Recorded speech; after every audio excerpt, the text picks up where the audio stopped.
here yesterday. Thank you. We're happy to begin our second day of meetings with Barbara Soda, and she'll be telling us about the connection between quantum state and time.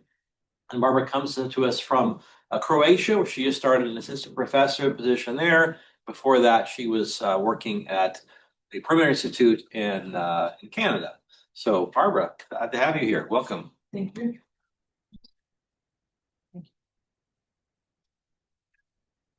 Thank you very much. Thank you for the invitation. It's a pleasure to be here. Yeah, on my screen it's still appearing, but I think it's fine. Got it. I'm having some technical difficulties. I should use this. So let's start here. Yeah, something's up. Let's try that. Can you go forward?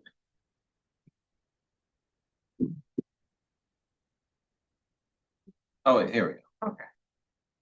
Good. Great. Okay, thank you.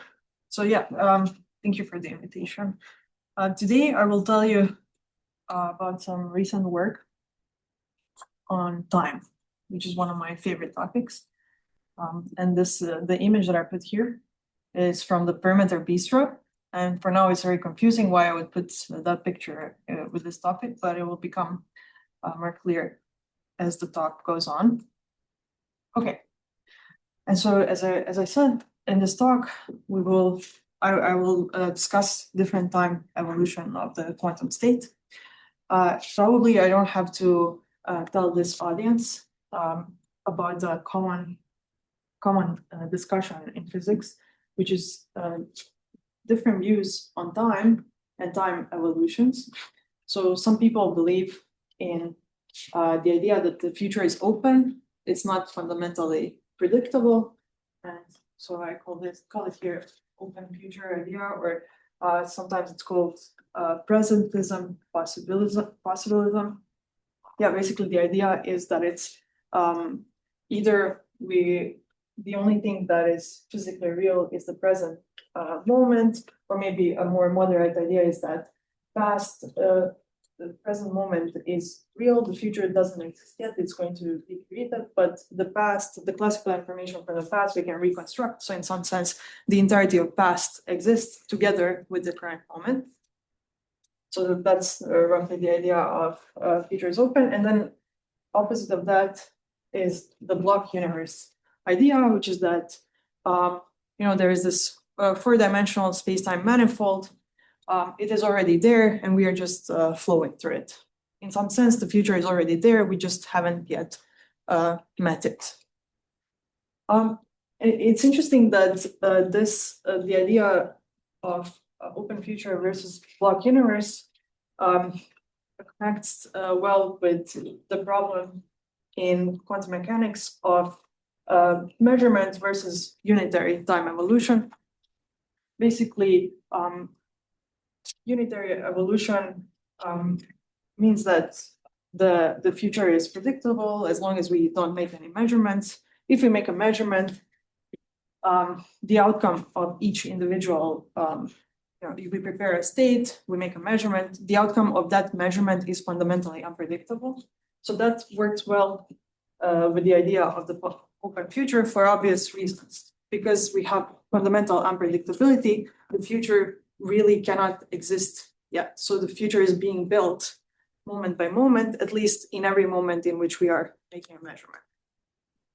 And so this is, for me, this is a very interesting topic, and I'm going to try to tell you something about it. Yeah, this image was taken from Sean Carroll's blog. Okay, as I said, in a measurement, the outcome is fundamentally unpredictable. However, if we view the measurement as a traced out unitary evolution, this description is still satisfactory in the case where we look at an ensemble of the same state preparations and measurements. So if we look at it in a statistical way, there's no problem with the description of measurement as a sort of traced out unitary evolution.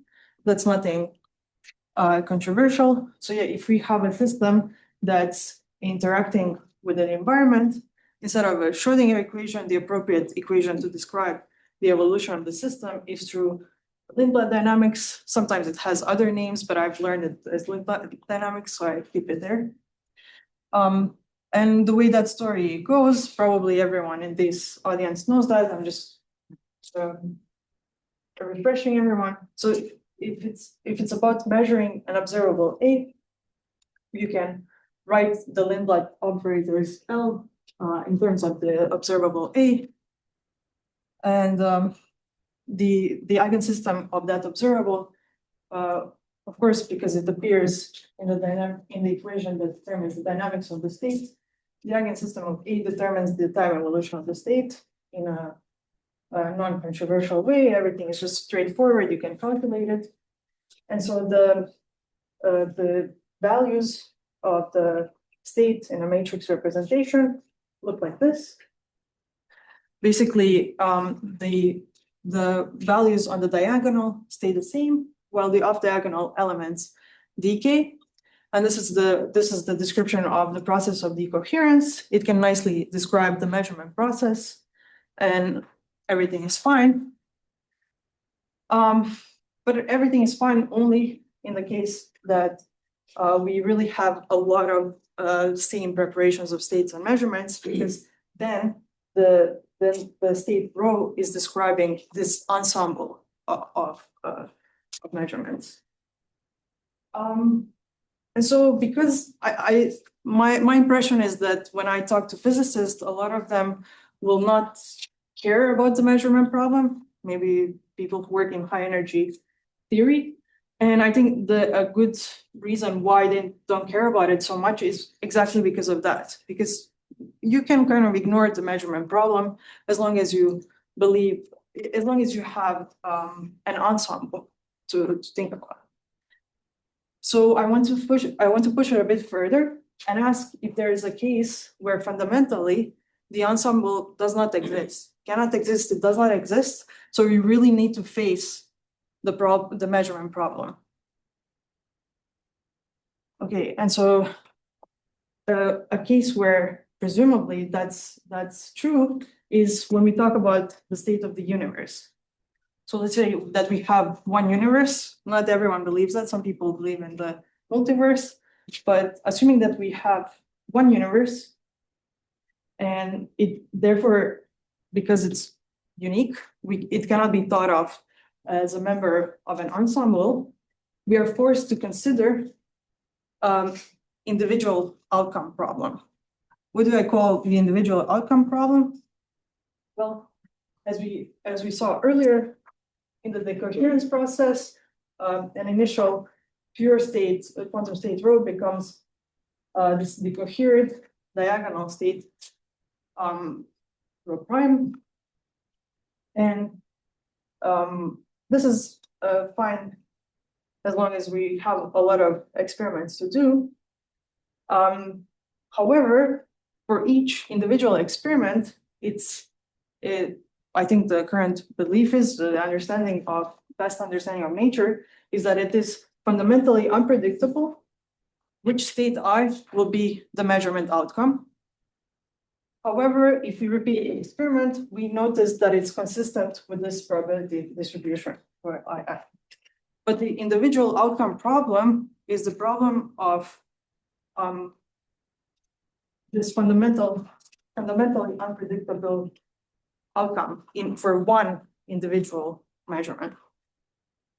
Okay, and so the idea is because the universe, there's only one universe, for the state of the universe will have to face the problem for the individual outcome.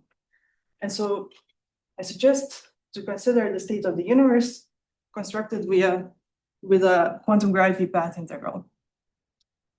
And so part of this talk I already gave for those of you who were here earlier this year.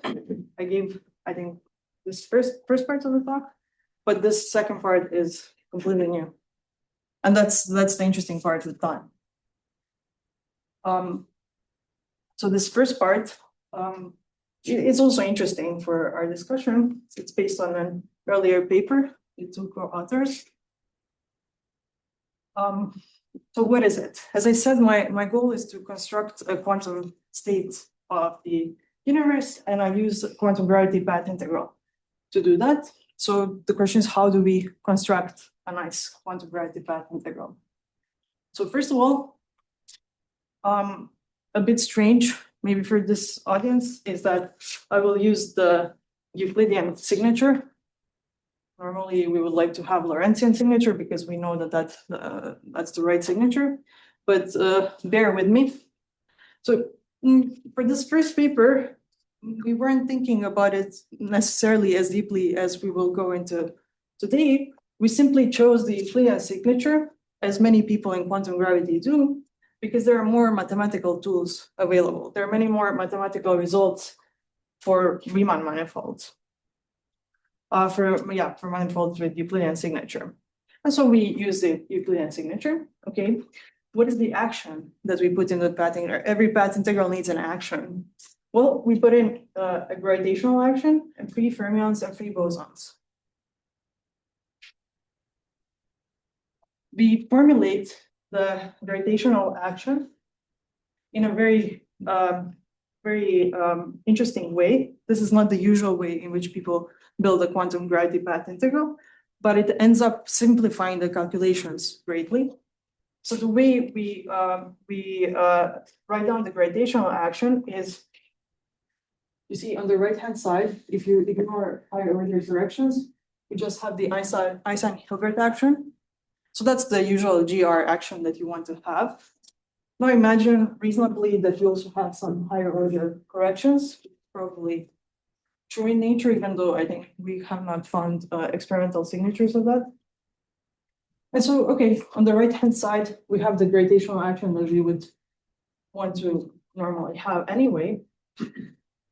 But there's this great mathematical result by Gilkey from the 70s that says that this entire complicated gravitational action on a n-dimensional compact manifold is just equal to n, where n is the number of eigenvalues of the Laplacian operator on that manifold below some UV cutoff lambda. In a moment, there will be some visual aid for that. And so yes. Just for those that aren't experts in quantizing gravity, R is what, the Ricci scalar, or what is R? Yeah. Okay, and what lambda bar is the same as lambda? Yes, up to some multiplicative constant. And G is the metric tensor? Yes. But it's a scalar though. It's like the determinant, or what is it? Yeah, that's the determinant. Okay. It's the volume element. Sorry? It's the space-time volume element. Yeah. So yeah, for X, So just to be clear, so you have some curved geometry and you're looking at the Laplacian operator and you're trying to figure out how many eigenvalues are below some cutoff, energetic cutoff lambda. Exactly. Yeah, let's go straight to the visual aid. So good. Imagine you have some n-dimensional, but here it's 3-dimensional, I guess. But n-dimensional compact manifold, it can be described as you'd like. I generated this picture with ChatGPT.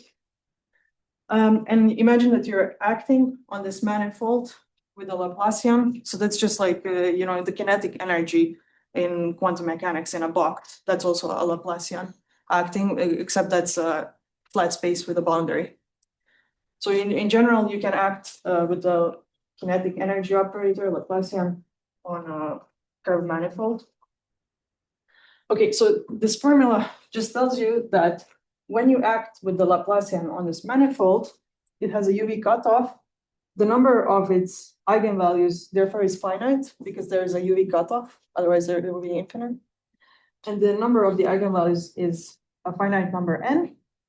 And Gilkey proved in this paper in the Euclidean signature that this simple quantity n is equal to a gravitational action. And so instead of using metrics and having the usual problem with quantum gravity path integrals, we use this simple quantity as a gravitational action. It's a bit unorthodox, but it simplifies calculations. And as I said, we will also add free fermions and free bosons. And so what are free bosons? What do they look like? So we just add the Klein-Gordon action. Now, normally the Klein-Gordon action is represented in the position representation. Here, because Laplacian is at the center of it all, we use the Laplacian eigenbasis. So you can show that you start from the Klein-Gordon action, which is the action describing scalar particles. You go to basis free representation, and from there you can just choose a different basis, which is the eigenbasis of the Laplacian operator. And so it looks like that. We add that to the path integral. One thing to note is that we don't add just one free boson, but we add NB free bosons that appears later. And same with fermions, we add free fermions, we add Dirac fields, which you can think of as just square roots of bosonic particles, which is why instead of numbers here, which appear for bosons, we get Grassmannian numbers, which are these weird numbers that anti-commute. Okay, and so maybe that went a little bit too long. The total action is just, we put in our path integral, gravity, fermions, and bosons. So we are saying in our universe, we have free fermions, free bosons, and gravity. And so these fermions and bosons are only interacting through this weak gravitational interaction. Okay, and we take those ingredients and put them all together in a path integral. In quantum mechanics, we are typically summing over paths. That's something that we are all very used to. Well, in quantum field theory, we can sum over field configurations, and these integrals appear here as well. So without this part, this would just be a quantum field theory. We would just have a quantum field theory of bosons and fermions. But this path integral includes also a sum over Laplacian eigenvalues and the sum over sizes of Hilbert spaces of the Laplacian operator, which that part of the sum is what makes this a quantum gravity path integral, because we are effectively summing over geometries. Okay, so we are summing over field configurations on a geometry, but then also summing over all possible geometries. So we have a God's perspective on the universe here, which is that we are summing over all possible, geometries. And note that this includes different dimensional geometries. So it's not just 4-dimensional geometries that we're summing over, it can be any dimension. Okay, so that's how we construct the path integral. And because of how it's constructed in these interesting variables, inspired by spectral geometry, by the way, it's relatively easy to evaluate the path integral, also because it includes only free fermions and free bosons. If they were interacting, things get a bit more complicated. Anyways, we can evaluate them analytically. I'll just show you some interesting results, which are not so maybe relevant to the question of time. So because we can just analytically compute the path integral, we can calculate things like effective dimension of spacetimes that come out of this path integral. We do that by calculating the probability distribution of Laplacian's eigenvalues and compare that to Weyl's scaling law.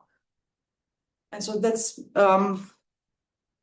there's this path integral, and you give me a probability distribution of the Laplacian's eigenvalues.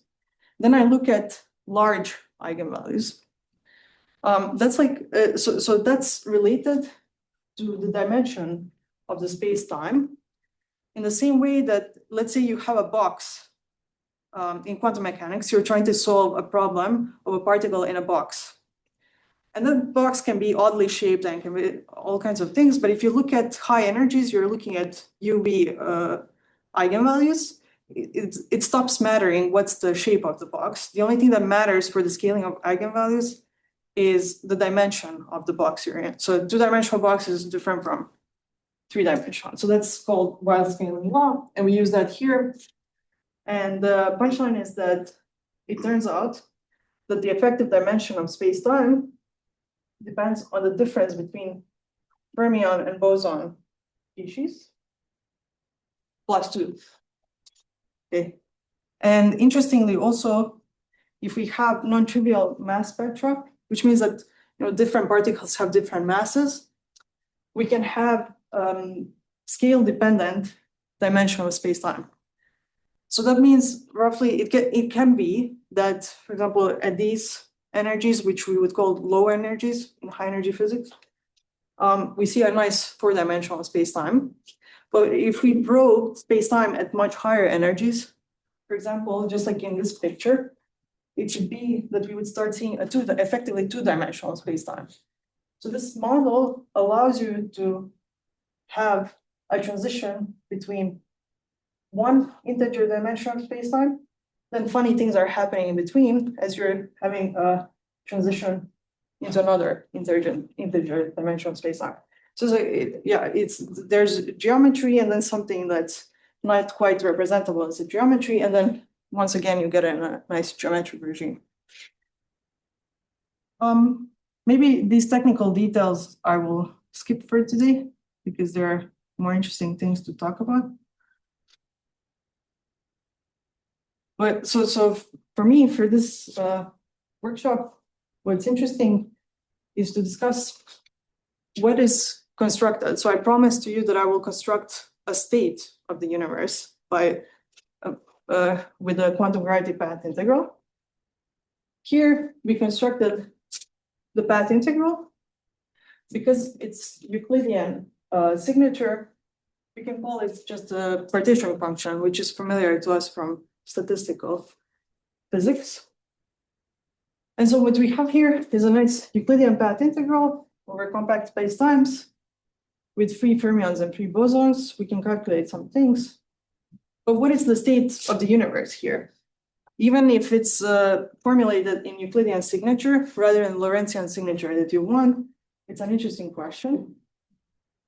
If you look at what the path integral is, well, it's just a number.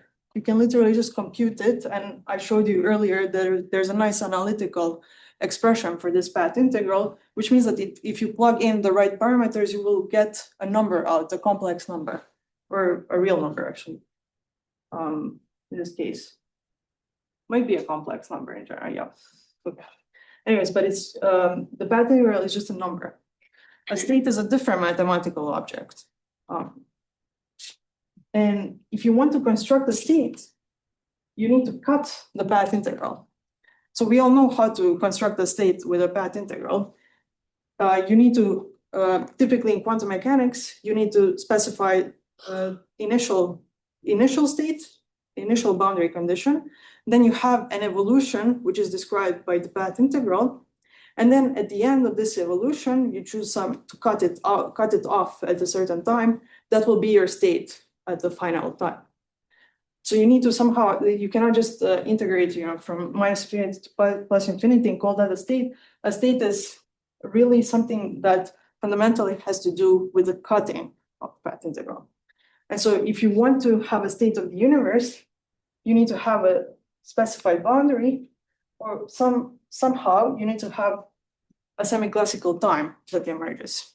Basically, you need to have some way in which to decide where to cut this Euclidean path integral so that you say, okay, this is my time slice, and this is the state at this time slice.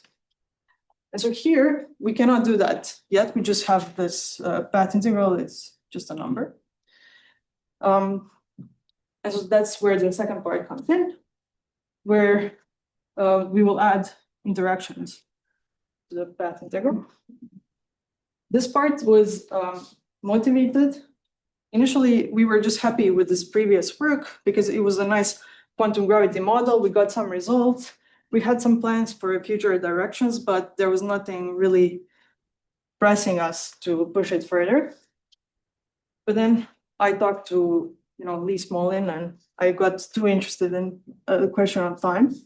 And so that somehow led to the following work. So one interesting thing, just as a kind of breakup of this narrative, there's an interesting conundrum in fundamental physics.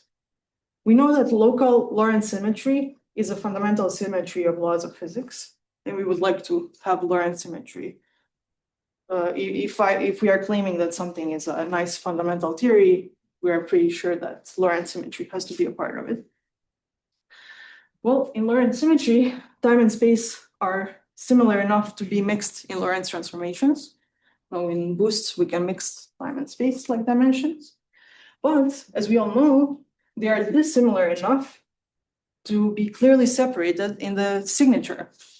So there's this interesting contrast between they're similar enough that we can mix them, but we always need to keep them apart in the signature. And that's just an interesting observation. You don't have to act upon it necessarily.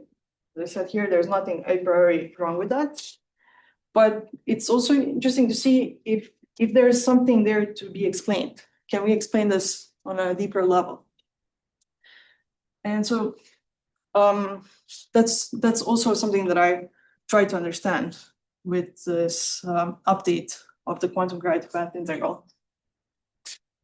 Okay, so what do I do? Not in the second part. Well, it seems like a just natural extension of the first model. We just had free fermions, free bosons.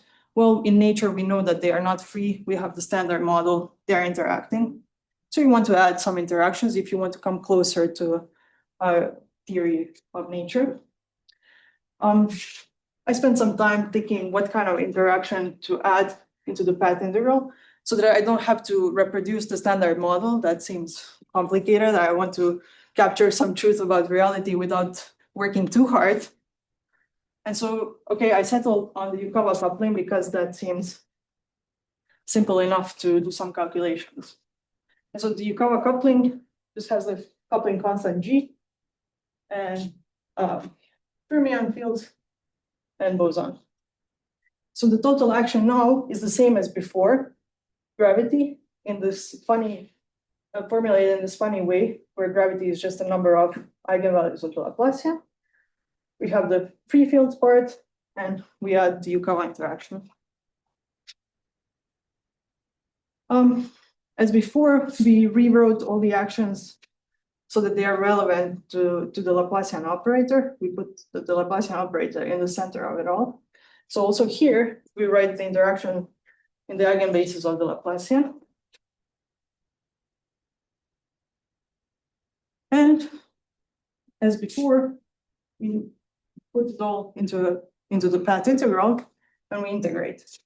However, this time, instead of integrating everything together and getting this quantum gravity path integral, just this number z, we just integrate out the field degrees of freedom and we leave the geometry degrees of freedom. And what we see happens now is very interesting. There are two cases that we can consider. Remember, the Yukawa coupling has this coupling G. And that coupling G, I don't know a priori. If I was using maybe the standard model, I could say this is the value of the coupling G, but I'm not really I'm not really trying to directly capture what we already know about nature, also because I started with the Euclidean signature. So, once you have something that's loose, then it's not really serious to really push it too far. So here, this is just a model that's trying to capture something about reality, but it's not going all the way to say, okay, this is a fundamental theory. Okay, so there is this coupling constant G, and because I don't a priori know what the coupling constant is, I have to consider two cases. One is weak coupling and the other is strong coupling. Another reason why I consider these two cases is, as we all know, once you add interactions, it's often impossible to do exact calculations. So often we need to go either into the weak coupling limit or strong coupling limit. And that's exactly what I do here. And what I find is in the weak coupling limit, I add the interaction term, I integrate out the fields, and I leave the part of the path integral that only has lambdas and the sum over sizes of the Hilbert space of the Laplacian. Roughly speaking, I'm only leaving out the information about the geometry of the manifold. So I'm integrating out the fields that live on the manifold, but leaving the geometry as it is. And what I find is that the probability distribution for the eigenvalues of the Laplacian changes, which means that integrating out the field, is affecting the geometry in some way. Maybe it's making it more curved or something like that, but it's fundamentally not doing anything important. However, if the coupling is very strong, an interesting thing happens. The probability distribution for the eigenvalues changes sign sometimes. So why is that interesting? Remember earlier in the talk, we concluded something about the dimension of space-time by looking at the probability distribution of the eigenvalues. The scaling at large eigenvalues was telling us about the dimension. But here we see another thing happening.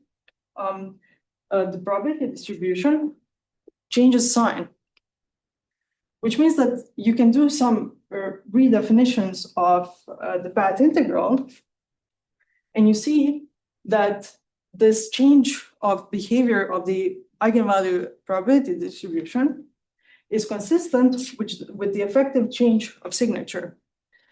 So I don't know if you've thought about this before, but there's a big difference between D'Alembert and Laplacian operator in 4-dimension. If you have a Laplacian operator, it's going to have positive eigenvalues, but the D'Alembert, because it has this signature change, can have positive and negative eigenvalues. So that's what seems to be happening here as well. It seems that at strong coupling, at strong interactions, we are seeing an effective change of signature. Okay. Clarification. When you say the probability distribution changes sign, you're still dealing with positive probabilities, isn't that right? Yes. So is it the eigenvalues are changing sign, or maybe you could clarify that? So basically, you start with the assumption that eigenvalues are positive, and you have a positive distribution. Then it changes sign so that you have negative and positive probability distribution that goes negative and positive, and then you can redefine the eigenvalues to go from negative to positive and keep the probability distribution positive. So basically, you're saying the kernel becomes negative. Yeah. Right? Okay, and so this looks a bit mysterious and maybe even not very interesting. But considering how this model came about, I was not surprised that a critical amount of disorder was necessary. Why do I say disorder? I mean, critical, it's not surprising that there's a critical coupling above which we have a change of sign and below which we do not have a change of sign.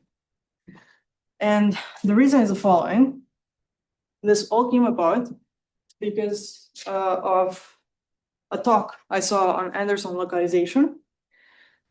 Okay, and so this picture is, as I said, from Perimeter Bistro.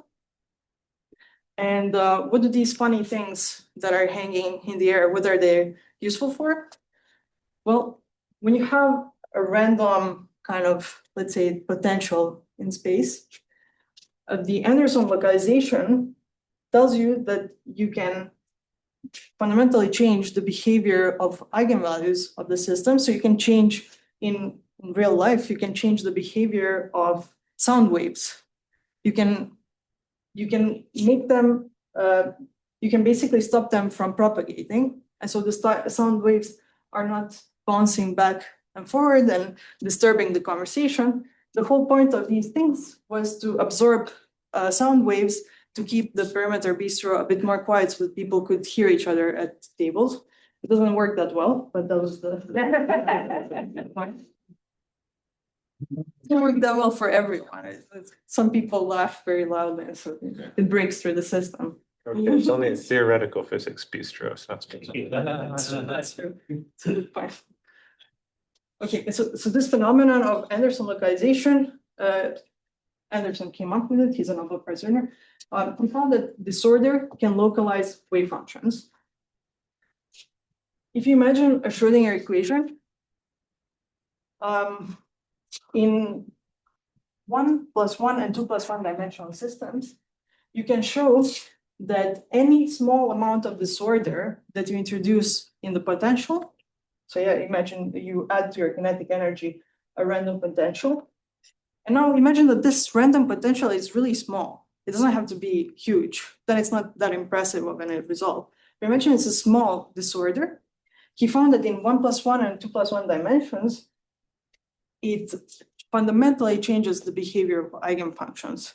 So typically eigenfunctions of in a Schrödinger equation are oscillatory. They might be changing amplitude, they might be changing frequency and so on, but they are going to be oscillatory. Unless they find a large enough boundary which makes them decay. It makes them it makes them localized. But here, instead of having huge boundaries or big enough boundaries that localize the state, tiny disorder can localize the state, which is really curious. Recently, in recent years, there's been a lot of progress on Anderson localization by these authors and people around them. It used to be done, Anderson localization used to be done mostly numerically. It was a kind of messy thing to work with, but then they found some nice analytical results to work with. And so what I was inspired by is learning that the presence of disorder can change the behavior of eigenfunction. As I said, from some generalized oscillatory behavior, changing amplitude, changing frequency, and so on, all of a sudden you have this behavior where you have exponential decay on both sides of some peak. And so these kind of functions are typically solutions to this kind of equation.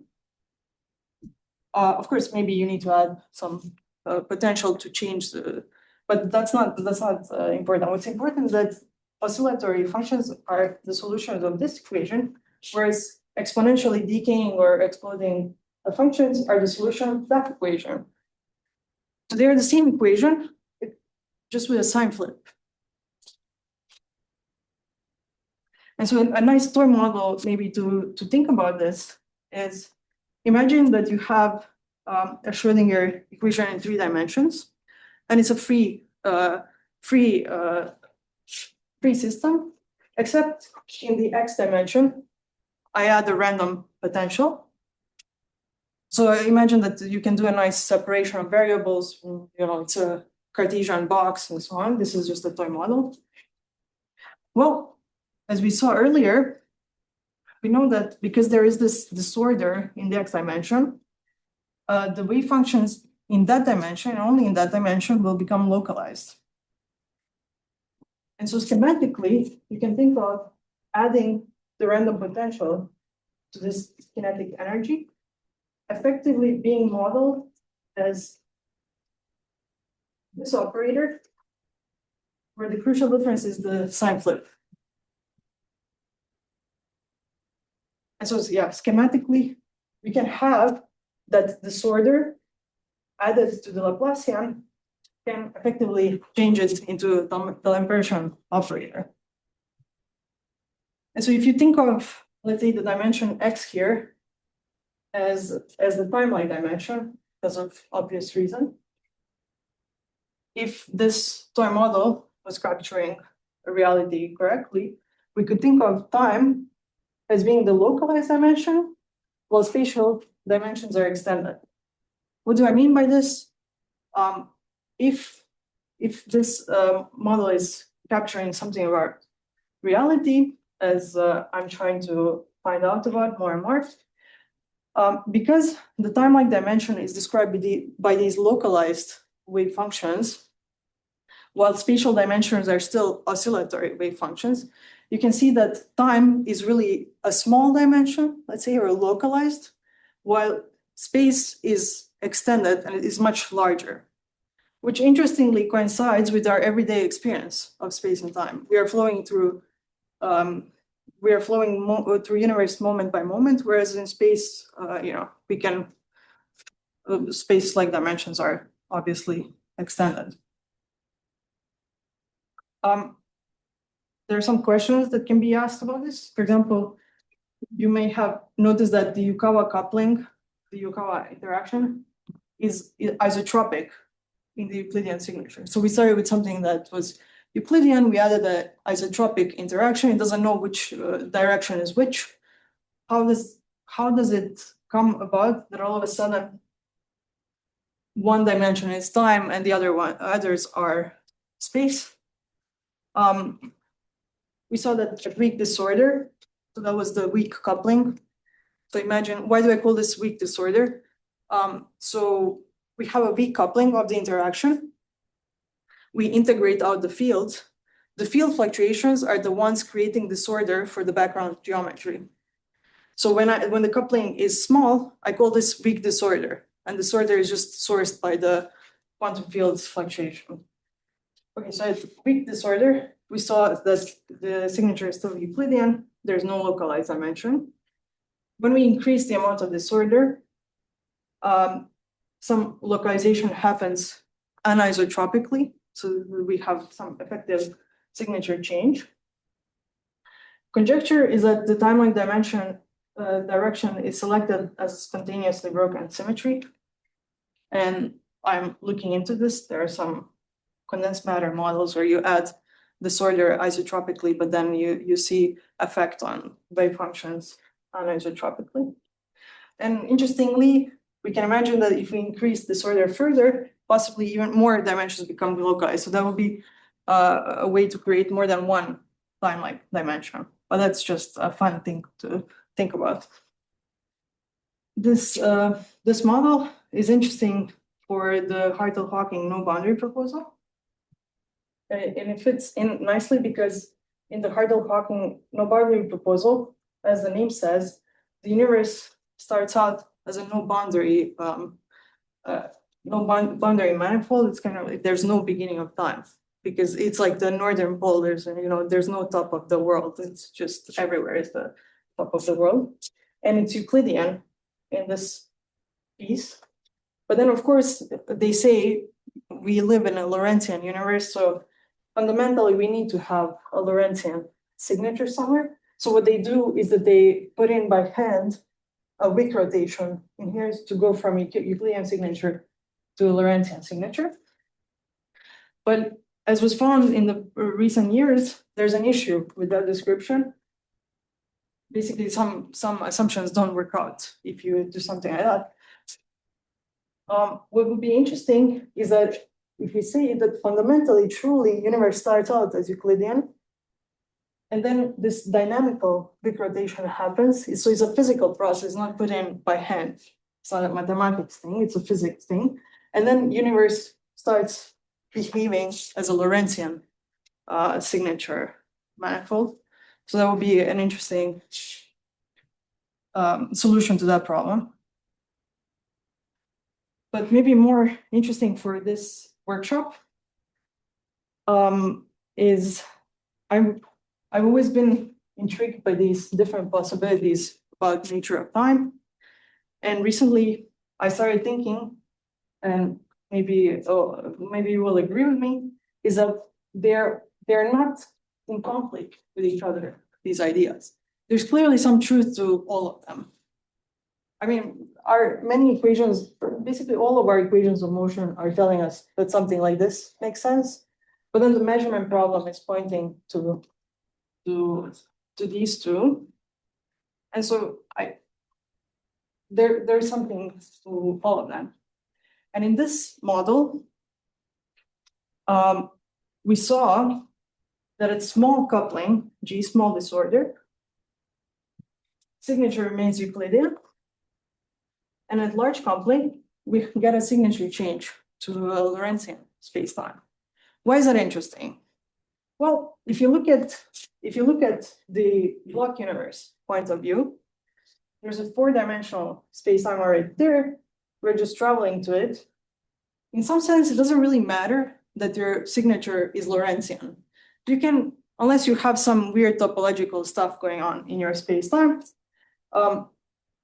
you can do a Wick rotation, and the description is basically the same, Euclidean and Lorentzian. It's just a mathematical choice. Are you using Lorentzian or Euclidean signature? Of course, we know that the particles that we have in our universe are consistent with Lorentzian signature. You cannot just make that up. But let's say just when we are looking at time evolution, this point of view doesn't necessarily know about which direction is time, which is space. We're just kind of flowing through it. The space-time is already there. Whereas in these descriptions of metaphysics of time or physics of time, we're trying to do some physics of time. It does matter very much what is the space time-like dimension. Why? Because, for example, here, this is the time slice. That's what we have at the moment. And in the future doesn't exist. If you say something doesn't exist, you're saying in which direction things are not existing. So these descriptions really care about if it's Lorentzian or Euclidean signature. Like, what is the time-like dimension? And because this model can capture both descriptions, and there is no principle by which we can say what coupling constant we have in nature. Maybe someone clever will come around and say, okay, this is the G that you need to have. That's fine by me. Even if someone connects this to the standard model and says, okay, this is the G that we measure in nature. But I see now, if there is no principle by which G is determined, we must take into account all of G's, right? That's a principle in quantum mechanics. If whatever can happen does happen, in the path integral. I hope that's the right expression.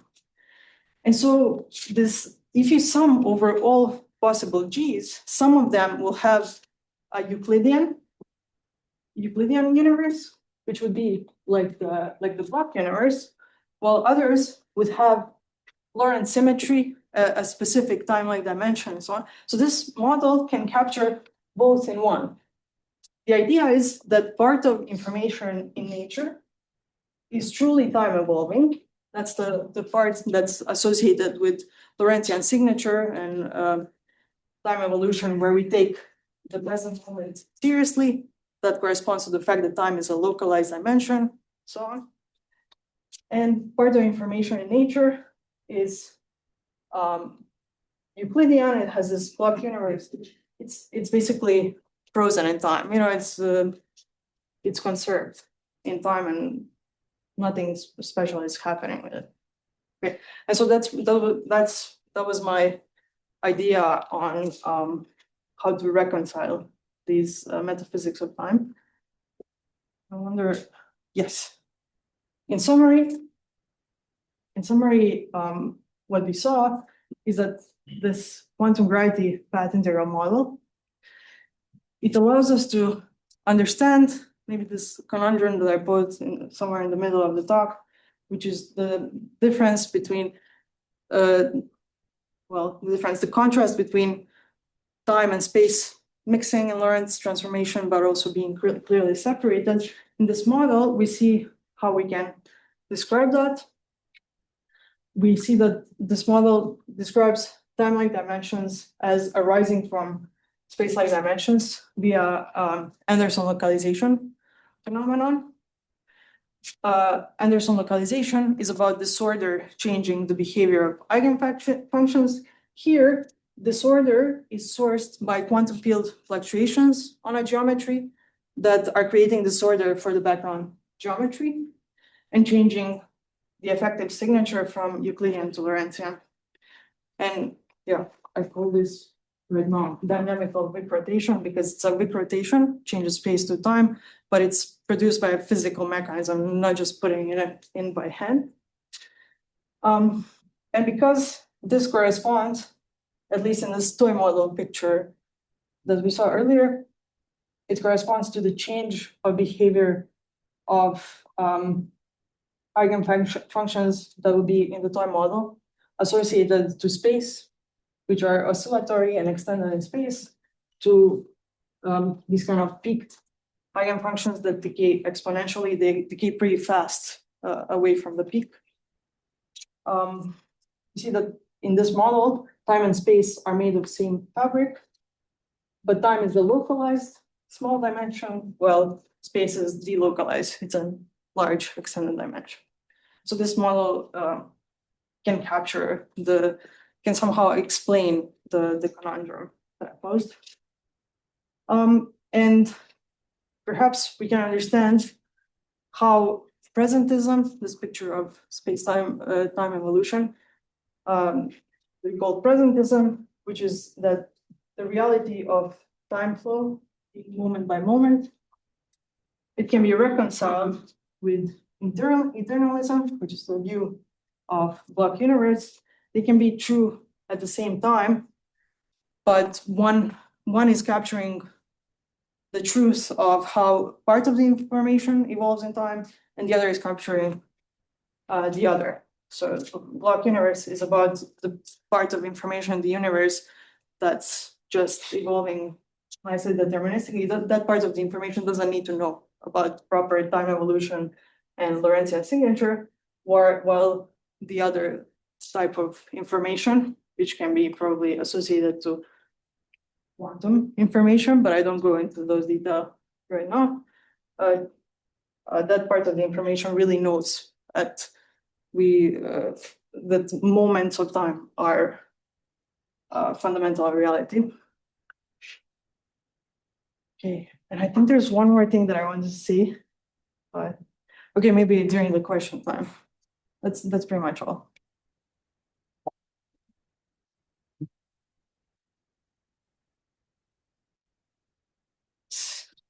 Oh, sorry. Yeah, thank you. I really enjoyed this. I want to ask about some of the conclusions for the meaning, the philosophy of time. So one is, I guess I have a worry about the idea of combining presentism and eternalism, because I mean, it seems that if you try to do that, the inevitable consequence is that like the presentist information either has to be completely decoupled from the eternalist information, or perhaps you can have like a one-way influence from the eternalist stuff to the presentist stuff and not vice versa. Otherwise you wouldn't be able to like determine the eternalist stuff before the presentist stuff. So that leads to like quite a weird picture, I guess, where there are like two physical regimes which are either like entirely decoupled or like just this weird one-way influence. So I don't know, I find that troubling. And I also, I guess, I'm not sure about the thought that the eternalist picture wouldn't care about the Lorentz signature, because there's really good reasons to think that an eternalist picture would have to have like a sort of one-way direction, or, you know, a feature such that if you start going in one direction, you keep going in the same direction, at least at an emergent level, because otherwise you'd get all sorts of really strange causal paradoxes and so on. So just as like a consistency condition, you're inevitably going to get something a bit like a Lorentz signature, I think, in an eternalist picture anyway. So I'm not quite sure why the Lorentz signature by itself would be evidence for a presentist story. Okay, there's a lot of things to unpack for me. Okay, maybe I'll start with the second part that you said. So, I mean, I've had now debates with people about this. So some people are still like, no, it's eternalism is the right way to look at it. And they don't really care about the direction of time. They say, okay, the equations of motion are usually, symmetric in time. And so it really doesn't matter which direction you're going in. Well, I mean, there's two things here, because I agree eternalism properly formulated probably will be committed to some kind of like symmetry, but there's a difference between being symmetric and like having some kind of ordered structure.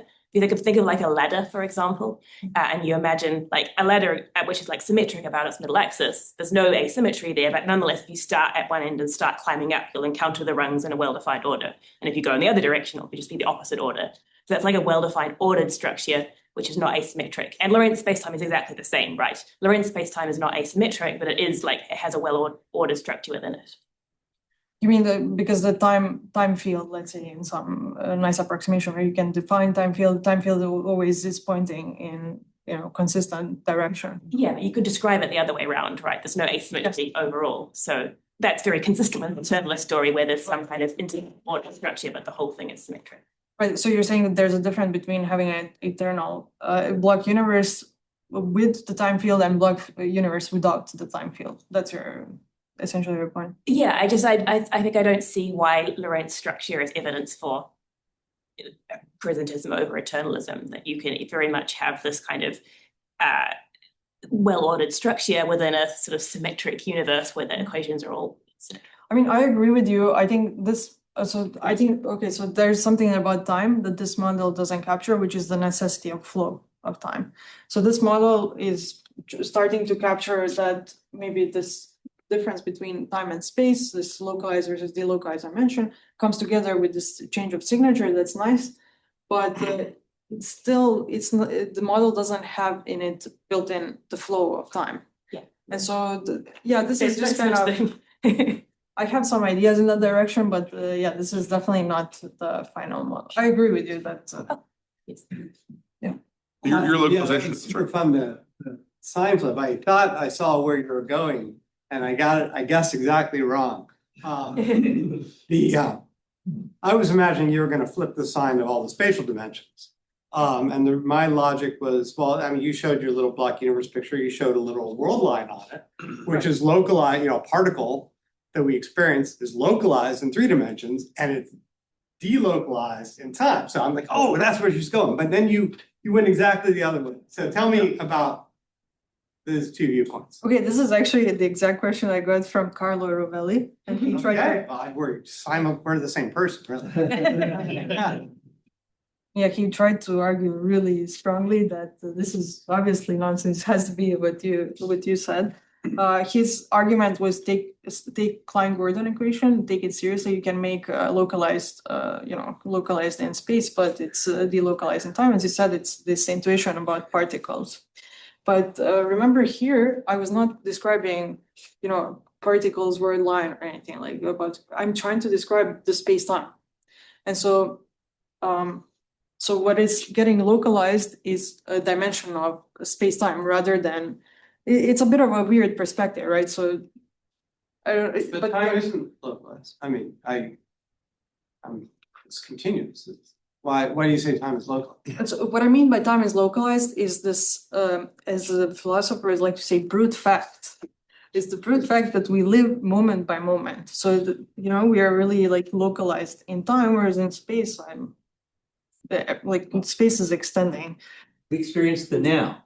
Yeah. Local, which is. And now I'm experiencing now, and now I'm experiencing now. Right, which is why she was saying it's not flowing. This point, this localized thing needs to be moving.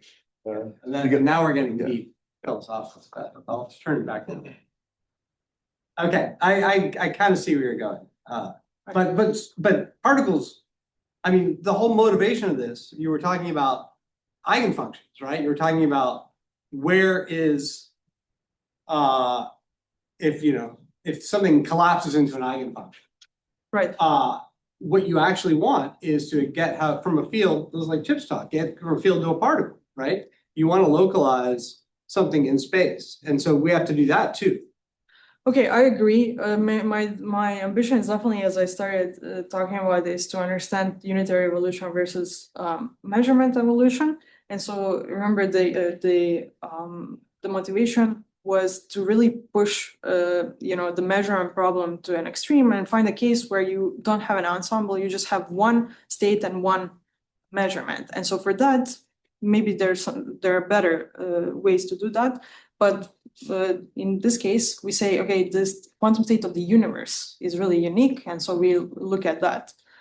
The whole universe, Yeah. not a particle, the whole universe. So I think that's where it's also interesting to look at time evolution, because there we kind of push it to the extreme and it has to tell us something about the measurement problem, hopefully. Yeah, so I really like this idea of flipping your signature with the disorder and thinking about that as a way of going from Euclidean to Lorentzian. I think it's clever, interesting. So if we take this seriously, if Lorentzian symmetry comes about because of this disorder, is there gravel on the highway of time?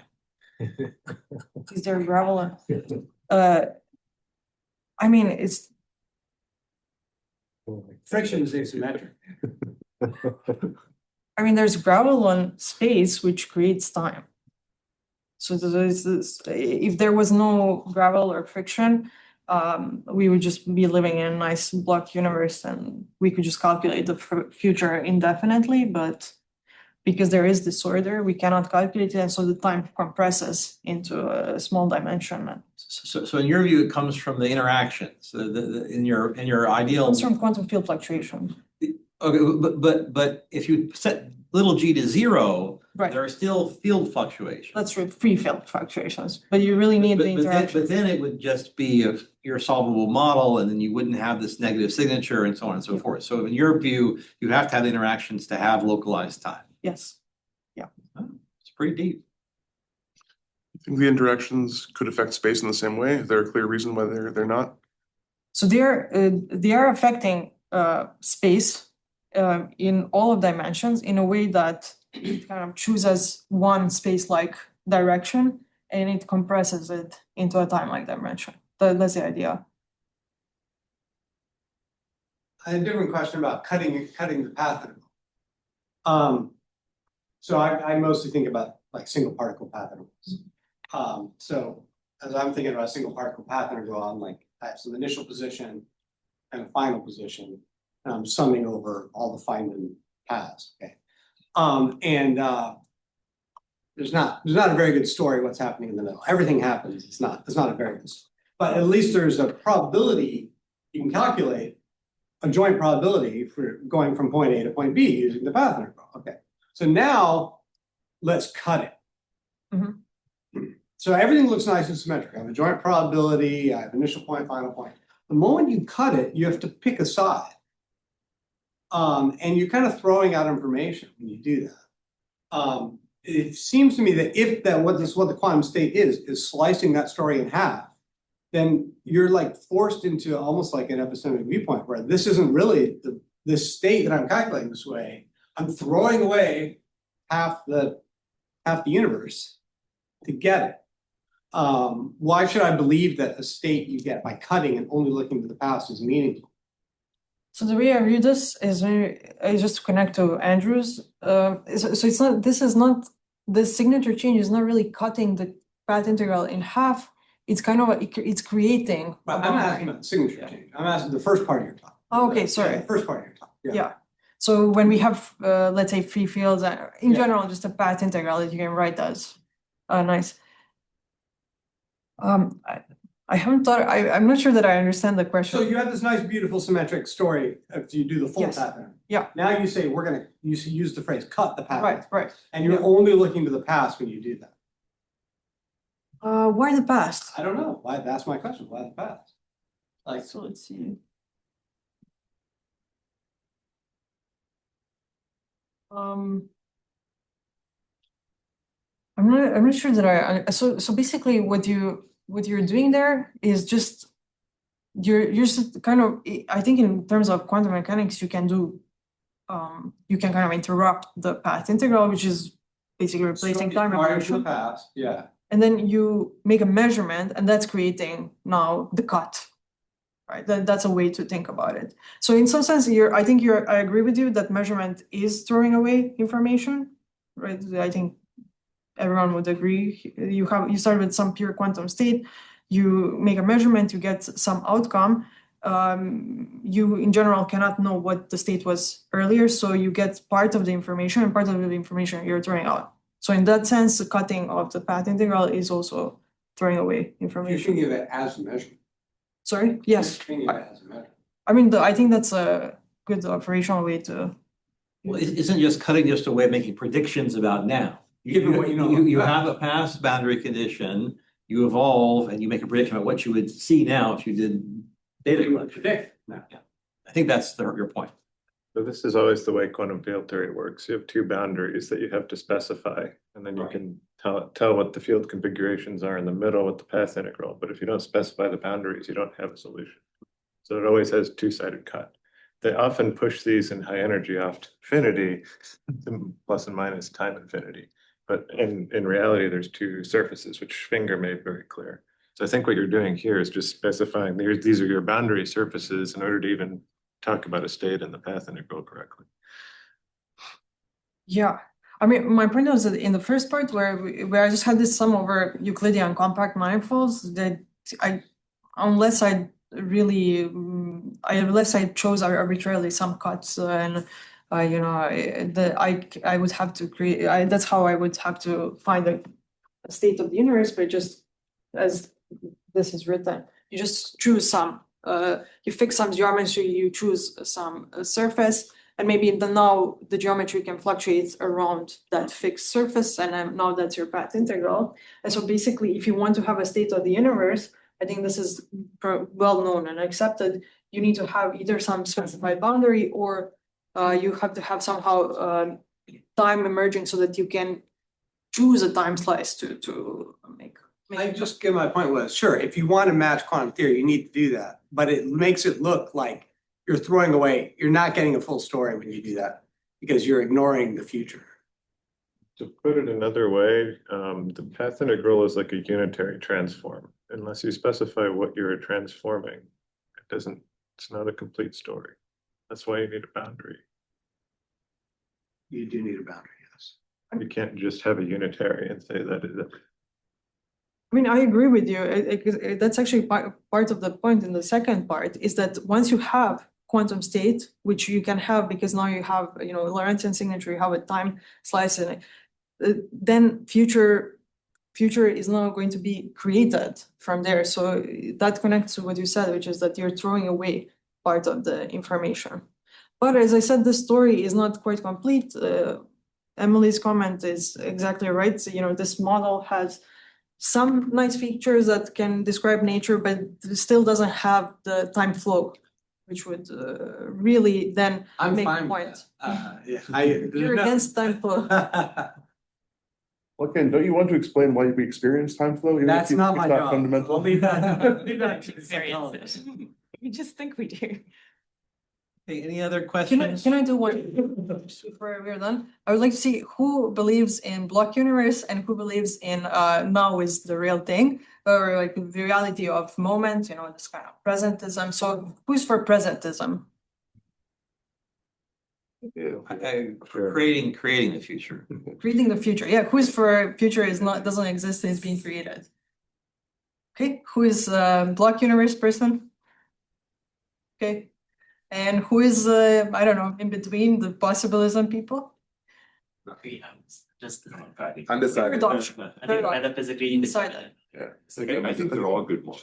Yeah. I think undecided.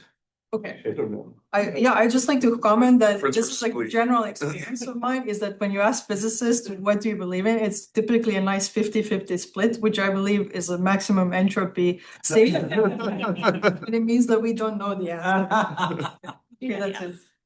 Okay, let's thank him, or Barbara.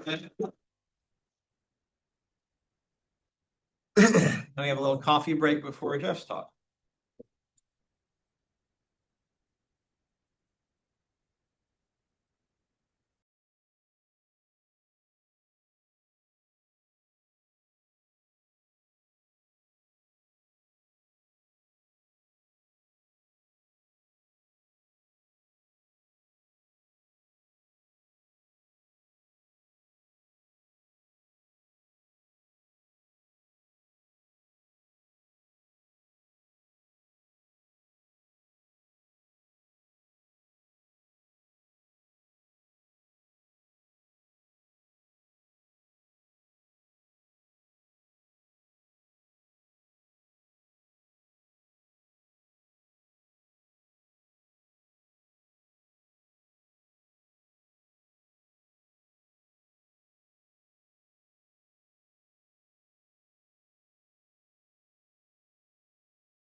Okay, so here are some properties of an unbiased Martin-Lewis random sequence. If a binary omega sequence is Martin-Lewis random, then the limiting relative frequency of zeros and ones are going to be 1/2. Not with probability 1, it's guaranteed that the limiting relative frequency is 1/2. If it wasn't, it wouldn't pass the test for limiting right relative limiting frequency. And sigma will pass every effective test for statistical independence. So if it's a random sequence, it's a random sequence. It's not a random sequence with probability 1. A sequence sigma is Martin-Lewis random if and only if there's a constant C such that all initial segments, finite initial segments, are C incompressible by a prefix-free Turing machine. And so there's no pattern that I can use to arbitrarily compress the length of the sequences. For me, this is the most intuitive understanding of what a Martin-Lewis random sequence looks like in unbiased measure. So a Martin-Lewis random sequence is one that just doesn't have a pattern to it that allows me to exploit. A sequence is Martin-Lewis random if and only if no constructive martingale succeeds on it. A constructive martingale is going to be a surrogate here for fair betting, computable betting strategy. So there's no computable betting strategy that's going to do better than chance at predicting what's going to happen next in the sequence. And since measure 1 of omega sequences are Martin-Lewis random in Lebesgue measure, this notion also accords with the intuition that random sequences are typical. They're typical in whatever measure I use to construct them. In this case, they're typical in Lebesgue measure. Okay? This is precisely what one should want from a clear specification of randomness or typicality relative to the unbiased measure. So to see how we can use this notion to choose that initial configuration point, let's do a couple of little practice warm-ups. So to see how one might use the notion to constrain the initial configuration of Bohmian mechanics, consider an unbiased Martin-Lewis random sequence that starts 1, 0, 1 and continues, it's infinitely long. And consider an infinite series of wave packets for systems Sk that are all eigenstates of Z spin. And so what they look like is something like this. This is a wave packet that's an eigenstate of Z spin. This is one, and we have an infinite sequence of these. And what we're going to do is we're going to put the particles, each of the particles Sk, in its wave packet. And we're going to use that Martin-Lewis random sequence to do it. So the first digit is 1, so we put this particle in the top half. The second digit is 0, so we put this particle in the bottom half. The third digit is 1, so we put this particle in the top half. And right, this is a really dumb-headed way to do it. But what we're doing is we're randomly placing particles in the top and bottom half of the respective wave packets. And so if we now go and do an X spin measurement here, we're going to get up. And then here we're going to get down. And then here we're going to get up on an X spin measurement. And we'll just be recapitulating the random sequence that we use to construct the initial configuration in the results. So on this distribution rule, God is using sigma to determine the initial positions for each particle. 0 means bottom and 1 means top of its respective wave packet. If we perform X spin measurements on each particle now, we'll end up with a Martin-Lewis random sequence of records, X spin up, X spin down, etc., with limiting relative frequency 1/2 for each possible outcome. And note that we get these results with certainty in the limit, not just with probability 1. This is just random sequence in, random sequence out. This isn't going to work generally, though. What do we do with other spin directions, right? If we were measuring in this direction, we're not going to get the right statistics. So we need a more subtle way to place those particles initially. Suppose that this is our Martin-Lewis random sequence that we're using to populate the wave packets.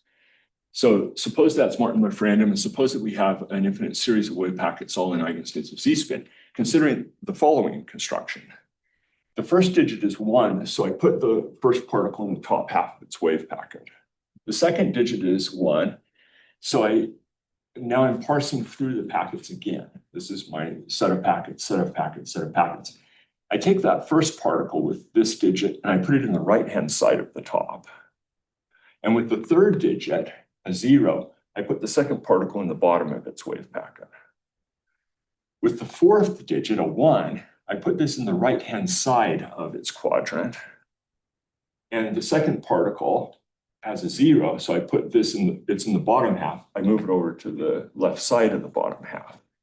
And with, 1, 2, 3, 4, 5. With the sixth digit, I put the third particle in the top half of this wave packet. So you can see what we're doing here. We're carrying out a construction where we're serpentining through this sequence, generating increasingly precise positions for each of the particles.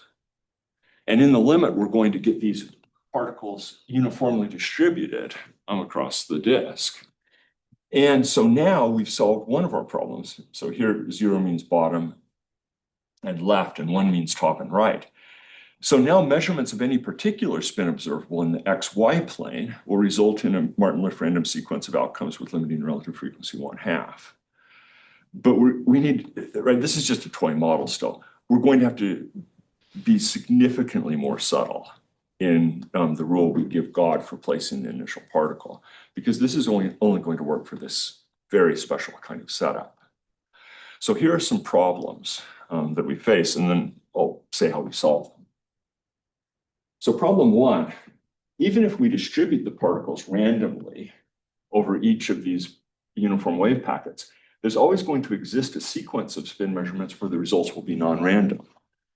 For this one, I could measure that direction, rotate my magnets like that, and I get spin up. This one, I rotate my magnets like that, and I get spin up. This one, I rotate my magnets like that, and I get spin up. Since each of the particles has a determinate position in its wave packet, I can choose my measurements in such a way to get that spin up every time. That's if I knew where the particles were. So that's one issue. We'll solve this by restricting the theory to computable sequences of measurements. There's no computable sequence of measurements that will fail to yield a random sequence of outcomes. And problem 2, what about measurements of other observables, non-spin observables? Problem 3, what about initial wave functions that aren't idealized and uniform? What about entangled particles? So we need a way to place the initial configuration that respects all of this stuff. So the solution to problems 2 and 3 is to show how to choose a point in configuration space that's Martin-Liff random relative to an arbitrary computable measure, mu psi. And mu psi is going to be the Born probability density at time t0. Okay, so let's do the first thing first. We'll solve problems 2 and 3. Here's how to choose a point in configuration space that's Martin-Liff random relative to an arbitrary computable measure, mu psi. This is much more subtle than a Martin-Liff random sequence. We're choosing a point relative to the measure in configuration space as typical relative to that measure, as descriptively, algorithmically typical relative to that measure.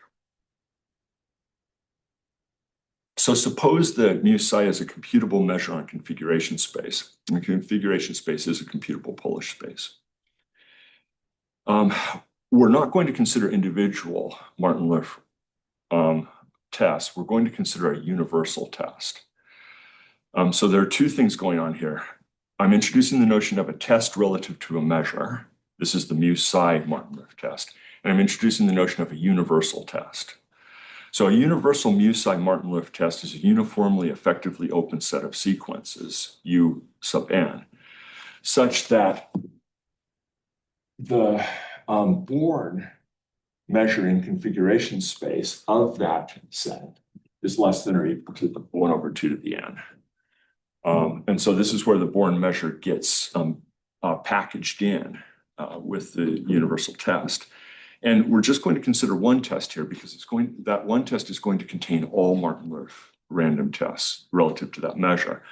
This one test has the property that for any other mu psi Martin-Liff test, V, there exists a constant C element of natural numbers such that this test is captured by our universal test. And so there's going to be a universal test that captures all possible computable tests relative to this measure. So intuitively, here's what's going on.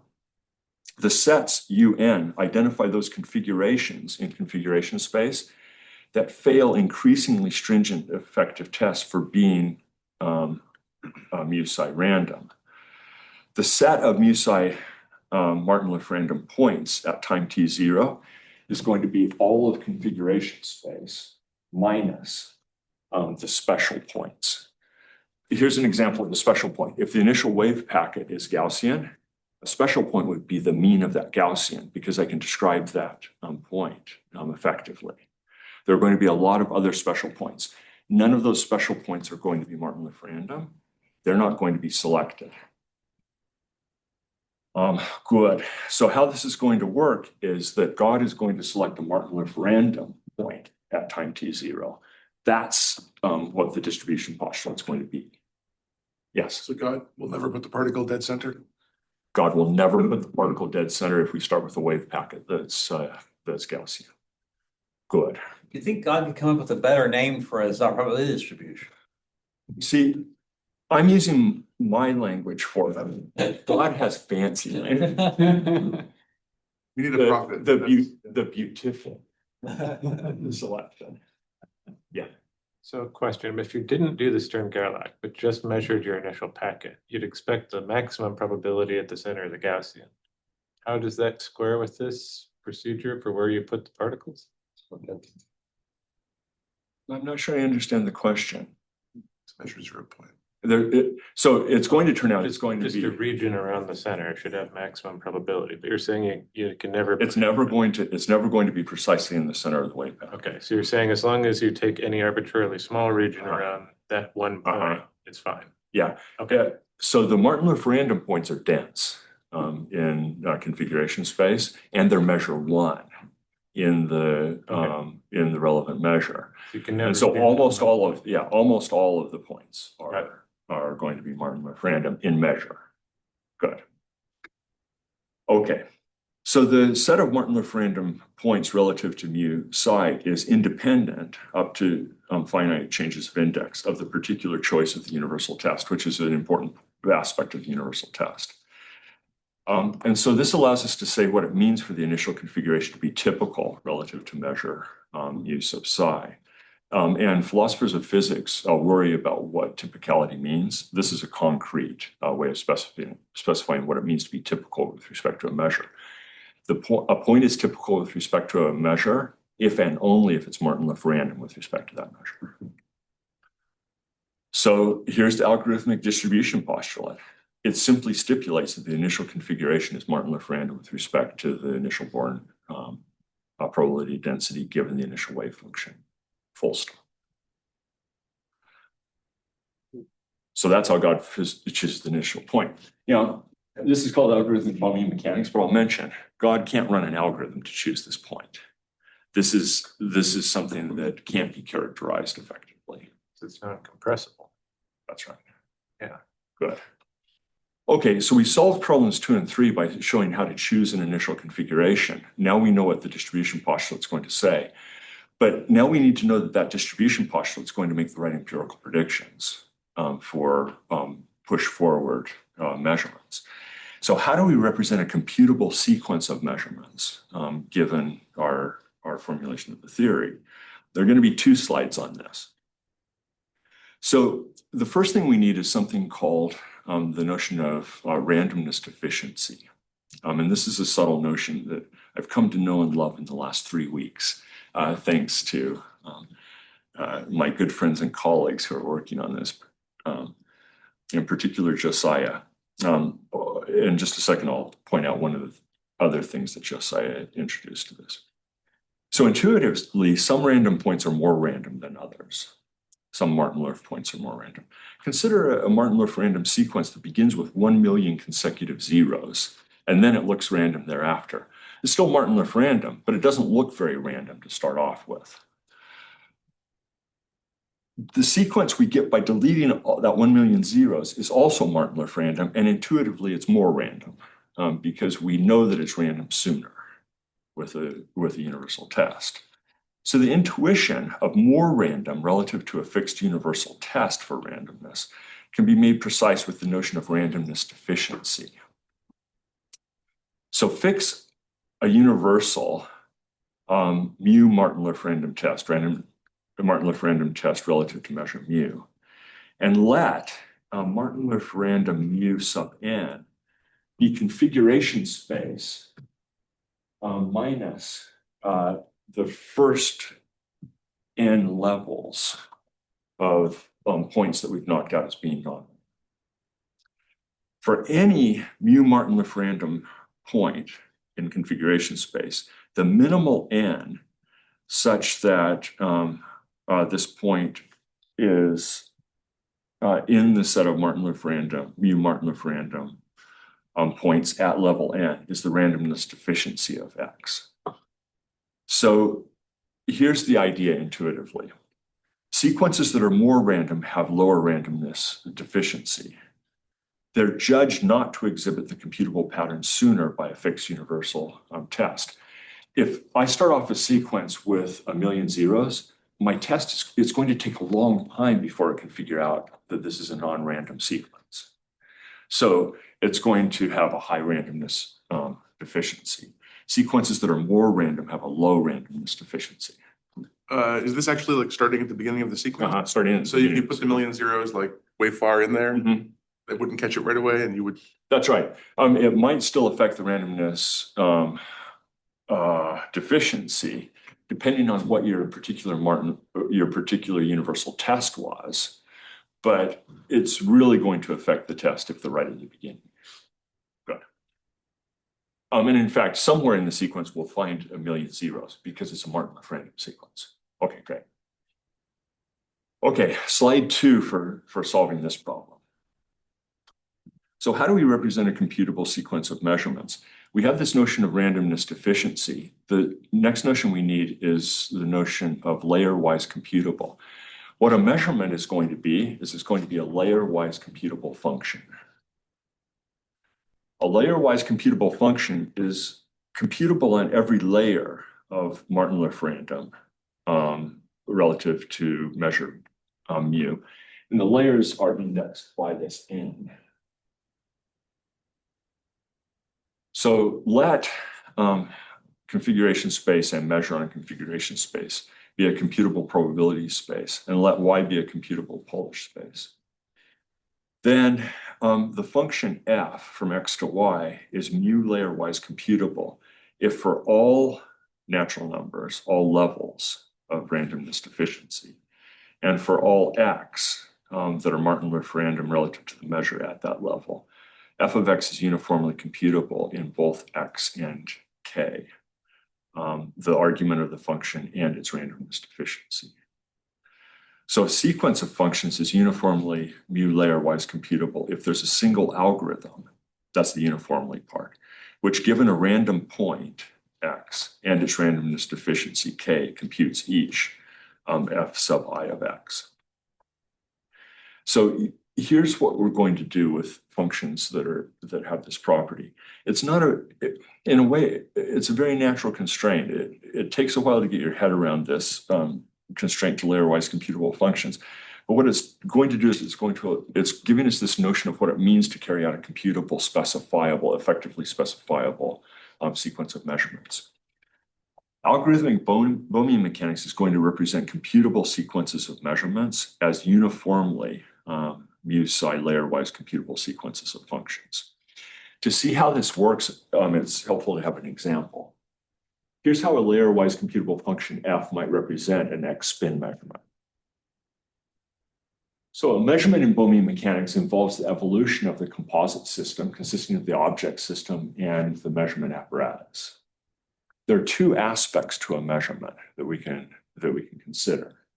There's the flow that's induced by the evolution of the wave function under the measurement dynamics. And then there's the partition of configuration space into regions that correspond to different final pointer positions.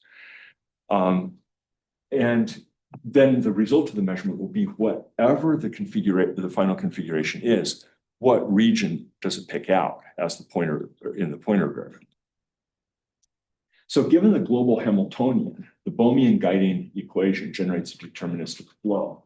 It takes initial configurations to final configurations of configuration at time t0 to configuration at time t1 after the measurement. On algorithmic Bohm mechanics, the flow is taken to be mu sub psi layer-wise computable. And this is placing a constraint on Hamiltonians that we can treat in the theory. Hamiltonian has to be computable in this sense. After the interaction, the apparatus pointer occupies one of two macroscopically disjoint regions of configuration space. And you can represent these by a partition map, G. G equals 1 if the final outcome of the final configuration points at X spin up, and it equals 0 if the final configuration points at X spin down as position, the position of the pointer. So the spin measurement and its result are represented by the composition of these two functions. This function F is going to be layer-wise computable if the flow is computable and the partition are layer-wise computable. And it's just going to be the composition of this partition function and the flow. So F represents the outcome of the spin measurement. Okay, so here's the main result, the main formal result. I'm going to say it 3 different ways. And then say what it entails.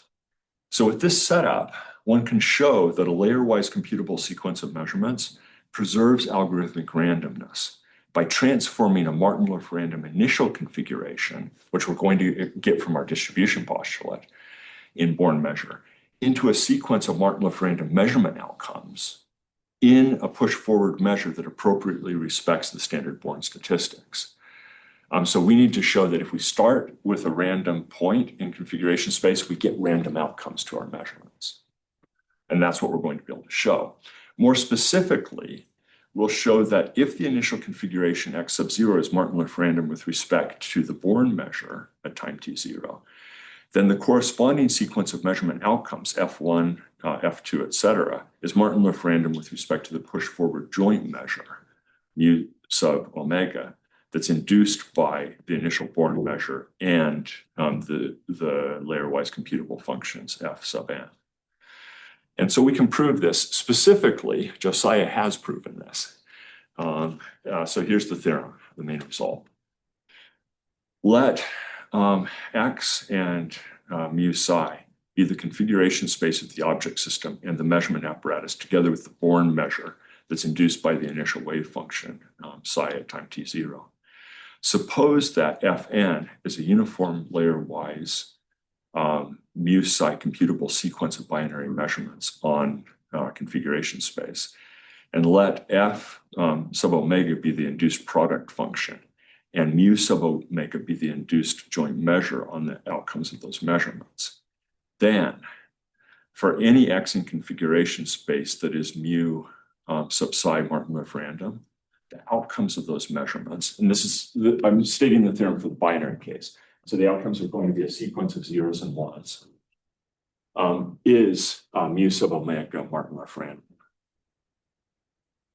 Okay, this is the big result. It entails all kinds of stuff. Among the things that it entails is the following corollary. And this corollary does just what we want it to do for our initial setup. It follows from this theorem as a corollary that if the initial configuration is mu sub psi Martin-Lewis random, and we're going to get that from our new distribution postulate, then the results of any layer-wise computable sequence of spin measurements of identically prepared non-interacting systems will be Martin-Lewis random with the standard Born relative frequencies in the limit. So we're getting the standard quantum statistics, not with probability 1, guaranteed we get the standard quantum statistics when we carry out a computable sequence of measurements. This is precisely what we wanted starting out. And we can get an analogous result for other cases of repeated measurement. So this is the result for our little toy case of measurement outcomes as for sequential spin measurements. But following as corollaries from this theorem, we're going to be able to run this thing for any sort of repeated measurement that we want to specify. Okay, So here's the algorithmic distribution postulate. The initial configuration is just Martin-Lewis random with respect to the Born measure. That is, God simply chooses an initial configuration that lies outside every effectively describable mu psi null set. This is a perfectly clear objective constraining law. It's absolutely rigorous. It's absolutely precise what it says. God will have no, we can tell if God did it or not, by whether he satisfies the condition, he or she satisfies the condition. So the law says that the initial configuration exhibits no regularities beyond the statistical regularities permitted by the quantum measure. It says that the initial configuration is descriptively typical relative to Born measure.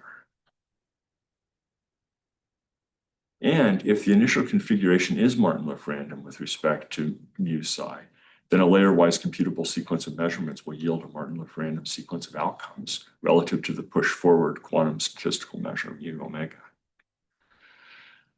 In the case of arbitrary computable sequences of spin measurements, we get the standard limiting Born statistics with certainty.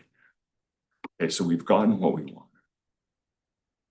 But what we wanted is the right statistics. We have the right limiting statistics, and we have that these are going to be randomly distributed. That doesn't automatically give us probabilities. The standard quantum statistics do not by themselves entail the standard forward-looking quantum probabilities. But if an agent's credences are exchangeable over the outcomes of a given sequence of measurements, suppose they're performing those measurements and they have exchangeable credences, that is, they don't care what order the measurements are being performed.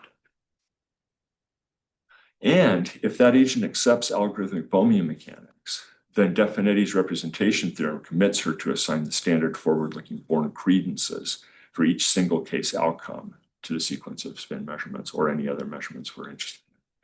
And so for exchangeable credences, we get the quantum probabilities here from the statistics. Okay, this is the last slide. These are the morals. We've seen how one can formulate algorithmic Bohmian mechanics and give a clear statement of the distribution postulate as an objective constraining law. The algorithmic distribution postulate isn't quite as fancy as Albert suggested. It can be stated in a nice, sharp way. It simply says that the initial configuration is Martin-Lewis random with respect to the initial Born measure in configuration space. And it's perfectly clear what this means. Thanks.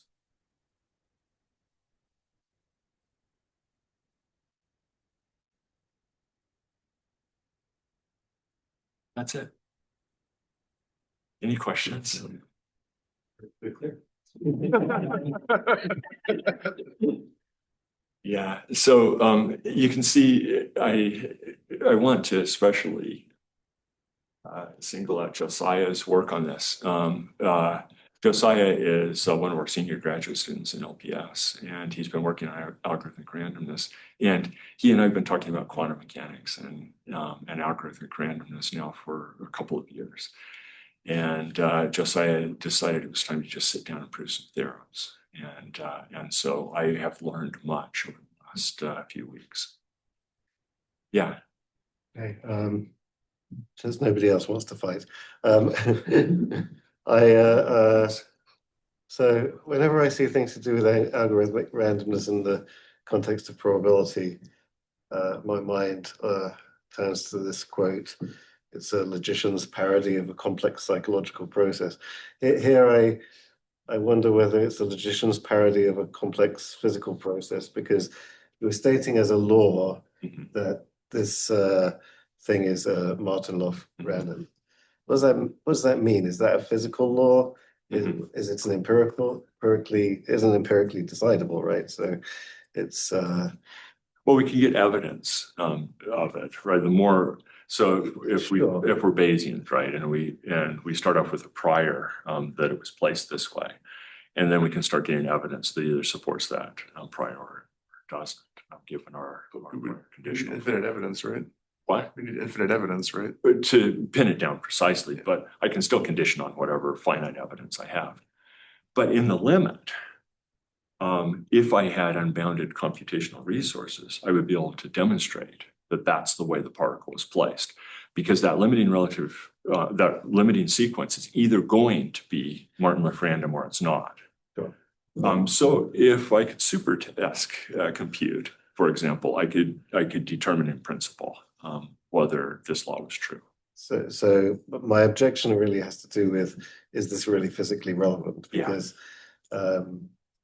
what we have in the universe is actual physical computers. Yeah. And you know, like being my take on probability theory is that I'm an anti-objective chance person, by the way. So for me, I'm not seeing exactly what we're gaining over and above just having a sort of Bayesian interpretation of what these probabilities mean in the first place. Good. So 2 years ago, if you'd asked me, I would have said the distribution postulate is just, it's one of the things I stuck up. It was actually my view, and I kind of like this still, that it's a recommendation for how to set priors. And if you set your priors this way, you'll be successful. If you don't set your priors this way, you won't be successful. Right? That sounds very similar to your line. And in fact, in my book on conceptual foundations of quantum mechanics, that's the way I put it. Eddie, this is part of his contribution to the project. Eddie believes in an objective chance. And there's a philosophical issue here about how to understand chance laws, Yes. especially understanding chance laws as constraining laws. And so this is a precise way to do that. And so it satisfies a philosophical demand, and that is how do you express chance laws as objective constraining laws? And I think that's worth exploring. Now, there's something else to your comments, Matt, that I'm also sympathetic to. Why should God respect computability in designing the universe? I don't know. But I do know this. This theory is going to make the right empirical predictions. And so it's really going to work for empirical purposes. So would many others, right? And as I've mentioned to you before, But this one's more beautiful. even if we only demanded that you can't tell the difference via an efficiently computable algorithm, then from our point of view as observers, it would have the same effect. Yeah. No, and I can tell you right now another theory that is empirically indistinguishable from this. Instead of Martin-Liff random, use Schnorr random. Right. It's another algorithmic notion of randomness. We aren't going to be able to distinguish between these if we're constrained by Turing strength computations to what we can do with our data. And that's even if we had the full omega sequence. I wouldn't be able to tell the difference between a Schnorr random or a Martin-Liff random sequence without something stronger than Turing capability. So there's an even stronger notion of empirical underdetermination that we're getting insight into by considering these kinds of theories. It's something that has nothing to do with our limit on information. It has to do with our limit on computation. I can't distinguish between alternative theories, but that's just how it is.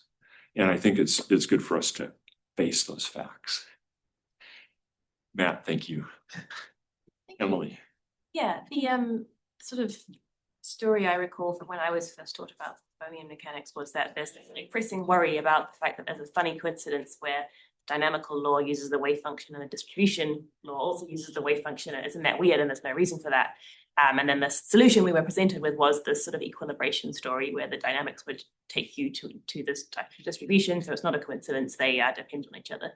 I guess, is there a concern that in the story you're telling now this coincidence problem comes back? Do you see that as a problem or?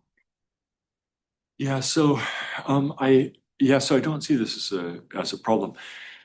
I'm not sure how compelling I find those equilibrium stories. Yes.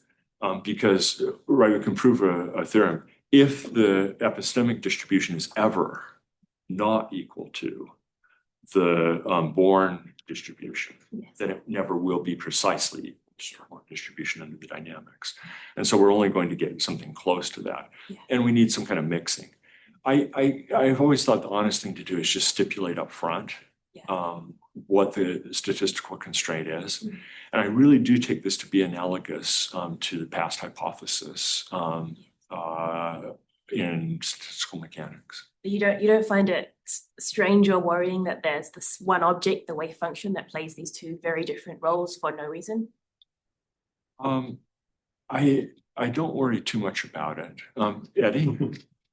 Well, I think,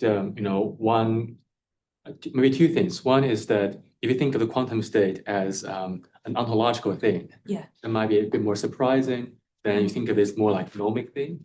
Yeah. But the other thing is that in Valentini's argument, this is not stressed, but actually his argument depends on the theorem holds for most, but not all configurations. Putting aside whether Valentini's argument works, I Yeah. agree there's problems with it. Yeah. But like regardless, Valentini, I guess, felt that there was something. Yeah, there was something to explain. Yeah. Right, I'm thinking that insofar as the equilibration argument is a typicality argument, Yeah. you could probably apply the techniques here to the equilibration as we apply to the equilibrium case.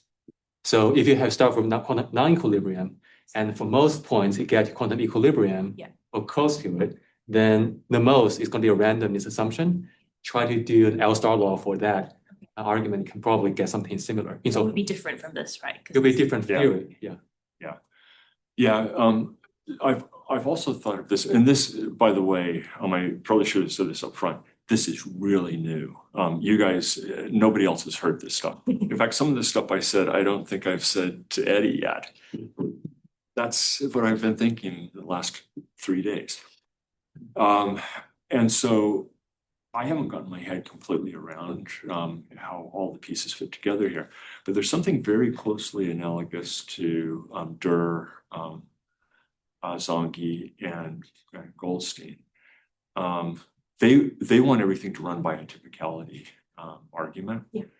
The thing is we have a notion of typicality here that's absolutely clear and rigorous. And so I think there's a story to tell along the lines that they've always wanted to tell, that we can actually tell now in a Oh, more that'd be compelling nice. way. Now, I'm not committed to go that way, to reconstruct their project. Because part of their project is the thing that I wanted to dismiss right off the bat, and that is that there are rational constraints to the measure of typicality that they use. I don't think there's any rational constraint here at all. If God uses this constraint, then here are the results. But there's nothing as a principle of reason that tells us that this constraint should be the one that is satisfied by physics. And in fact, my intuitions match up with Matt's here.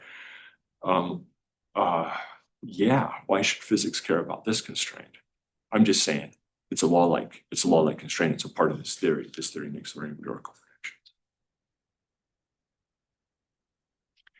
Yeah, Chip. I'm curious, you said that you're still attracted to that view of probability of Boeing mechanics that's less the recommending that your credences. Yeah. I'm curious what you see now that you have this very precise alternative as to the pros and cons between those options. Because it's attractive to think of it as a way to assign your credences, but I can see how you might still be worried, like, why does this method of assigning my credences work so well? Yeah. What is it about the world that explains the success of this advice? And then maybe. Yeah, it's if hard the to go world big- were like this, it would explain the success. Yeah, of that yeah, advice. but I'm wondering what's kind of keeping you oscillating back and forth between them, or what other factors you're considering?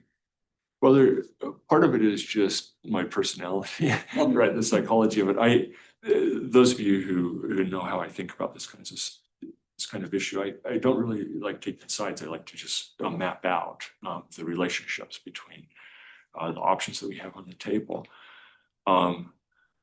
The reason I'm still attracted to the recommended of credence thing is because this is introspection about my psychological nature. It meshes well with how I think of epistemology, right? Belief, revision, model of knowledge, and such. And I think that's really the status of the theory at the end of the day, is that it's making a recommendation to me about how to make predictions. And so I kind of think of all the parts of the theory this way, not just the credences on the configuration, but the specification of the dynamics too. This is part of the recommendation for how I should. And the ontology? So then, yeah, so the ontology is important for my understanding, but I don't think this Bohmian ontology is going to survive. We can't do field theory with this. We're going to need to change what the thing is that's being pushed around by the wave function. And this is something that Chip's been thinking about that connects to his talk from yesterday. How do you do field theory in the context of Bohmian mechanics? Well, the wave function doesn't push around particles. What it's going to do is it's going to determine transition probabilities between full configurations in your field, full determinant configurations in your field. That would be a different ontology. Or give it a deterministic law. Yeah, or give it deterministic. Yeah, good. Or the deterministic law. Thanks a lot, guys.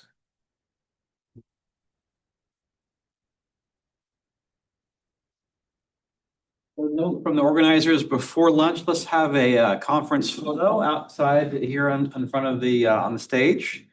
Justin, will you be our photographer? Yep.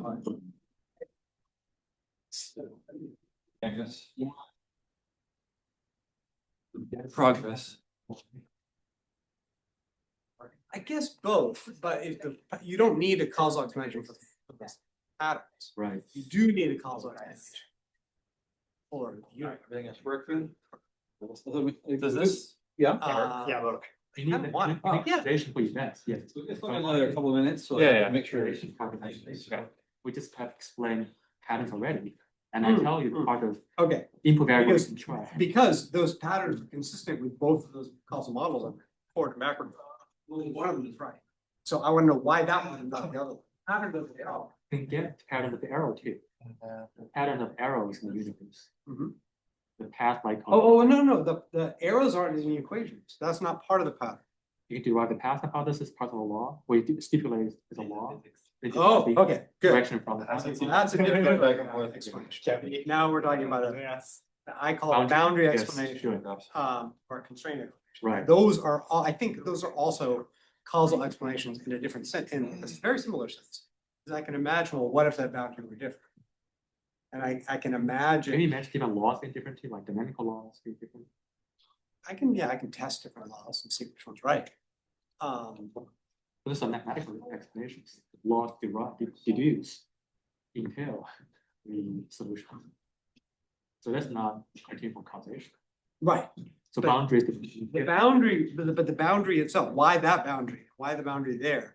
That's an explanation too. You have to, that boundary would explain the arrows in the same way that F would explain A. Except that the contingent S of the universe will not be unified in our compound, unlike the boundary. Yes, boundaries are nice and clean. Yes. And I wrote a whole essay about boundary explanations and we talked about how pretty they are and how simple they are compared to. Oh, which paper is it? It's actually not, it was one, you remember they used to do these. Oh, yeah. Essays? Yeah. It was an essay contest. I even Yeah. won some money for it. I'll send you the link. Invitational university? No, it was called. I guess. That's the fun. I've won lots Is of. it off? Yeah, I got $90. Wow. I knew the experimental. Almost. Enjoyment out of this. We actually met in person? I don't think so. No, I don't think so. Kai Wagel, I mean, I know it's you on Zoom. What's your name? I'll find. Ellen? it. Okay, It was one- Alan, okay, Okay. good to meet you. It was about. Good to meet you. I know I've seen both of you on Zoom several times. but- Yeah, it's hard to. I mentioned introduced myself last night, but then we were sitting near each other during dinner. Yeah. Very good. Good to meet you guys in person. Yeah. Glad you could come up here, enjoying a little break from the winter in Toronto. Yeah. Right? Gotta do it. It's very nice, especially. So, Yeah, it's been kind of foggy and overcast the last 2 days, but yeah, very humid. I'm still warmer than surprised. Toronto. Yeah. You and Jeff? No, it was happening. Oh, no. Okay. We still. How long have you guys been there with the Even's group? Are you? 2 years. Are you freshman or? Just finished my master's. Same. Kind of. Where are you coming from previously? I did my undergrad at U of T. Okay, so you were there. They came from Japan. We went to this kind of posed the question, is causation explanation? Or even involve explanation? Is Haru short for Haruki? It's gonna push back against. Is Haru short for Haruki? Is your name Haru? No, you just named him Haru. Okay. I met Haruki not too long ago, so that's why I asked. Oh, it is the student of It's like Andrea. but it's like Because he also the mentioned personality name like is like, Haru. what's Haru- the He wasn't a student, but he was a visitor who came with us. Do you know Yutaka Shikano? No. Okay, so he's a member of the institute, who comes relatively often. Yeah. Ultimate explanation of that. Justin, what university Yes. is Yutaka at? What are all the pieces that go into that? wait, everything is space time. Yes, everything that's in the whole universe. Just trying to determine. Yeah, So yeah, but anyway, he comes every year, once or twice, and this time, this guy, it wasn't even his student, it was just someone that like, he sort of knew somehow that was interested in the thing, and he was a Then look at. all graduate the student pieces working on some stuff with contextuality and big values related to things here, and so he just brought him along A boundary. one time, so that's the only, yeah, Right, so that would. Yeah. the only time we had, anyway, that was this young man, rookie that came.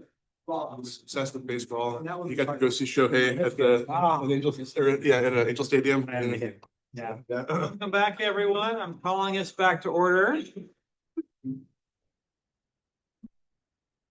Looking at you, even. I'm going simple. All right, so I hope everyone enjoyed their lunch.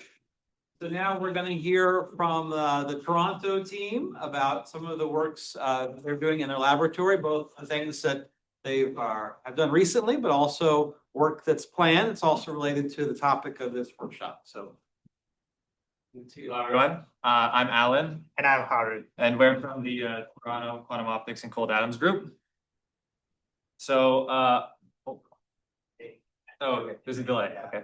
The group is fairly big. There's 15 or 16 students and 2 postdocs as well. And we also have the group split up into 3 different sides almost. There are 2 experiments that have to do with Bose-Einstein condensates, one with rubidium and a newer one with potassium. And then there's us who are from the photon side that only really deal with photons and more foundational questions as well. And then there's the quantum atom quantum atom photon interactions, which is like a light matter interaction experiment that kind of is a split between almost both. So our presentation is gonna go through a couple of experiments on the BEC side and the light matter interaction side. That'll be the first part, and then we'll more focus on what we're doing on the photon side and the experiments that we have there and some stuff that directly relates to also the Templeton Foundation. Okay, so I'm on the BEC side explanation. Yeah, we switch so frequently. Sorry for this annoying system. Yeah, so yeah, I explained the recent 2 works in BEC side. Basically, the interesting question BEC side have is regarding tunneling experiment. So the concept is that we have a square-shaped potential barrier, and we shine the beam of the particle to the potential wall, where if energy is lower than the potential barrier height. Then classically, it's impossible to see any transmitted beam after the barrier. But quantum mechanically, as we know, we still have the possibility to see the transmitted beam. And, we are interested in, the mechanism behind this. So especially like if that happens, how long that particle experiences in the forbidden region, or where it has been, something those questions. And the previous work, we aimed at the tunneling time, the question in terms of time. And in order to define that tunneling time, we have some ways to define that, because time is not the observable in quantum mechanics, so we don't have any one specific way to define that. So we have some ways to define it, like group delay, dwell time, and they have pros and cons to each other. But what we're looking at was Lerner clock. That's the method where we made best of precision of spin half of the particle.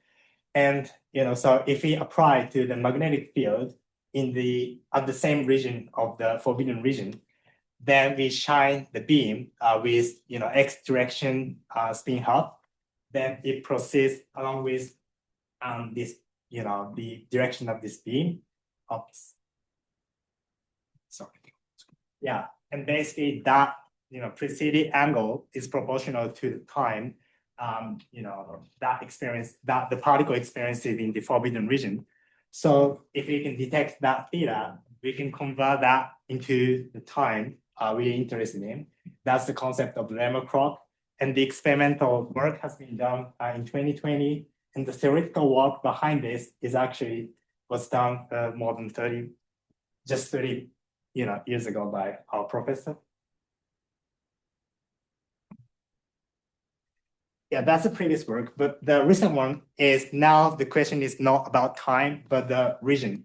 So if we narrow the beam of the magnetic field, spatially and temporally, then again, if we shine the beam with up spin, then if the particle experiences this very narrow magnetic field in the forbidden region, then it proceeds a bit. And then if we post-direct on, down particle, then if we can detect that down, measurement, down particle, that means, that particle indeed experiences this forbidden region at the exact position or at the exact time. So yeah, that's the concept of this collapse measurement. And if that happens, since now this beam is so localized in most temporal and spatial, so if that happens, the particle is now kind of collapsed in the forbidden region. And in order that to be happening, that energy has to be greater than this height of the barrier, because now it's localized and it's collapsed. So in order to be there, its energy has to be greater than the potential well, the wall. And that's one open question. Where does that energy come from? Oh yeah, basically this topic is, with bunch of open questions, and that's one open question. So where does that energy come from? And the second open question is that, yeah, if indeed we succeeded in localizing that particle, then yeah, the particle is energy above this V0. And if you assume the potential wall is spatially symmetric, then the possibility of that particle being transmitted and reflected should be, even 50-50. So if localized, this conditioned probability of transmittance divided by reflectance should be 1. And we did the simulation, and the result is this. And so as we can see, as we narrow the duration of probe, that means we narrow the beam temporarily. We see we can elongate the position where we see, 50-50 probability of transmission and reflection. And that's the second open question, and that's so interesting because that means in the, orthodox calculation, we know that if we elongate the distance of the forbidden region, the probability of getting transmitted particle will be decreased exponentially, as we elongate the forbidden region. But what this states is that, except for these two very ends where the assumption of weak measurement breaks down, but aside from these two very ends, that means no matter how long this beam, forbidden region is, still we see 50% probability of the particle being transmitted, anywhere in the barrier. That's also a very interesting open question. And, this is simulation result, but we are now trying to conduct its experiment based on this simulation. And this theoretical work is now prepared to publish. Okay, and the last one in BEC side is weak value amplification. And this is based on a 1988 paper by Professor Harnoff et al. The concept is that if you shine the beam with spin, whose direction is a bit off from this Z direction by this xi, and this paper is basically, this apparatus is of course based on Stern-Gerlach experiment, but we now have two magnetic fields. One, first we prepare weak inhomogeneous magnetic field along with Z direction. And then we have strong inhomogeneous magnetic field along with X direction. Then what we want to derive in this paper was this weak measurement, so weak value. So we want to know the condition on this post direction. So we just look at the beam, split it to the right, and so the beam split it to the left will be discarded. And just look at this. And if we propagate that beam enough, then although this weak magnetic field in the Z direction was weak, still we see this separation. So from that thing, we can calculate this sigma Z. And the point of this paper was that this weak value is not restricted to the range of eigenvalue of this sigma Z. So that's why it is named weak value amplification. That means basically we can amplify the result by making the best of weak value.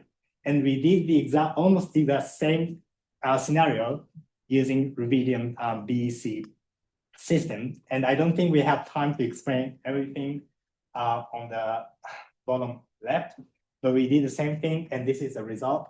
And this delta means the strength of the measurement, where pi/2 and minus pi/2 are the case of strong measurement. And as we decrease the delta, that means we implemented the weak measurement.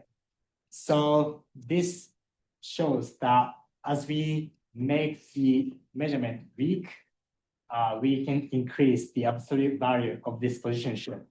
So basically this line and this line represent the the range of eigenvalues of this delta Z, sorry, sigma Z. But we basically succeeded in amplify the position shift. And that's the same story as in this original paper. And we did the experiment, and this paper is also in preparation. Okay. I'm just now going to give a quick little explanation about one of the light matter interaction papers that is currently also in preparation. So this experiment that they did had a lot to do with optical nonlinearities, and in particular, the cross phase shift nonlinearity, where the optical field causes a small phase shift in another. So the catch in their experiment was that the cross phase shift was strongest when the photon was on atomic resonance, but it also benefited from being temporarily concentrated or temporally concentrated. So basically having a higher instantaneous intensity. So you can maximize absorption by being on resonance, but you can also maximize the nonlinearity by being as intense as possible. And this is kind of where a foundations angle comes in, since they're kind of working in two incompatible descriptions of the photon. You can prepare a photon as they did to be very frequency localized, so narrowband and resonant, but then that means that in time it's very broad and it's almost continuous wave-like. But at the same time, you later on get a click on a detector. So the question is, if it's almost on forever or continuous wave-like, what does it mean when your detector suddenly gives you a click at some definite time? Of course, the click is a measurement, so it tells you that the photon was detected then. But now I have the preparation being basically in the frequency basis and a measurement that's based on the time basis, so the two kind of conflict. And their question was, can you take advantage of knowing that the photon is resonant, but also conditioning on a sharp detection time? Okay, so what was their actual experiment here? The experiment was built around this rubidium-85 cold cloud, which is a two-level transition, and it had a tunable optical depth, which just changes how much how strongly the light interacted with the atoms. And they would send in two optical fields, a very weak signal beam that is near resonant, and this is like the field that they're effectively thinking is in the single photon limit, and a probe beam that is detuned, whose job is just to read out what happened to the atoms by picking up a tiny phase shift. Probe right there. So operationally, what happens is the signal would go through the atoms, and then they would hit a single photon detector at the end. And they would get a timestamp stream of click events from the detector. At the same time, they are continuously measuring also the probe phase versus time. So what they have in their raw data is a noisy continuous phase record from the probe, plus a set of discrete photon detection times from the signal. And the whole experiment is how you're going to like correlate those two. So this is an excerpt from the paper in preparation where the cross phase shift in millirad is shown against time. And so, as I've been saying, they set up the signal to be narrowband resonant, and then they would post-select every time the detector clicked. But each click would act as a trigger, so then they would record around that click. They would take the click a little bit before in time and a little bit after, and they would record this whole window. And they would do this for every time they measured a click, and then average over all of those windows. And the reason they were averaging was because any random phase noise would average away, but anything that's actually systematically correlated with the detection events would survive. So after enough events, you can actually see a tiny mean phase shift feature that you wouldn't have seen in a single shot. Okay, so now what does the averaged click conditioned phase look like? So after doing all of that triggered averaging, they got this time resolved cross phase shift trace here against time.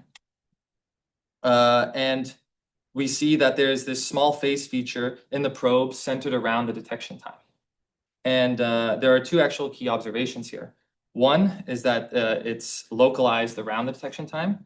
So this is what you'd expect if you were conditioning on the click. But it's interesting since the input signal was long and continuous wave-like, but now we have a clear dip at the detection time. And also the second is that the amplitude of this dip depends on the optical depth. So this shows that it scales with the strength of the light-matter interaction itself and isn't just some sort of measurement artifact. And then they compared this post-selected continuous wave method to sending in Gaussian pulses and trying to optimize the pulse duration. So those pulses also have a built-in trade-off that if you make them too short, they broaden spectrally and then you lose resonance. And if you make them too long, then you lose the peak intensity. So it gives best possible peak phase shift in the unpost-selected pulse case. But when they post-selected in time, they found a much larger peak cross phase shift per photon. That is larger than the pulse optimization baseline. I'm gonna leave it at that. For the LMI, we can come back to questions, but I'm gonna speak more on the photons lab now and what we have going on there. So the first experiment is this pair learning experiment. And it comes from a paper that was published back in June by Mark Hillary and Bertolt Engler. And I'm going to start it off with kind of like a scenario. You're sent in two different states that are two different pure states, and you don't know what they are or their weights, and you want to recover the actual states that they are. But we know that the only thing that we can do is quantum state tomography to get the density matrix. And we know that with mixed states that this decomposition doesn't have to be necessarily unique. For example, if we're sent the maximally mixed state, we know that in the polarization basis or degree of freedom, we can decompose this into H and V or DNA, RNL. We wouldn't know which two states we were actually sent. But what Mark and Berge found was that you just need a little bit more information to be able to recover that. And in particular, they said to uniquely recover this information, you would just need to measure pairs of identically prepared qubits.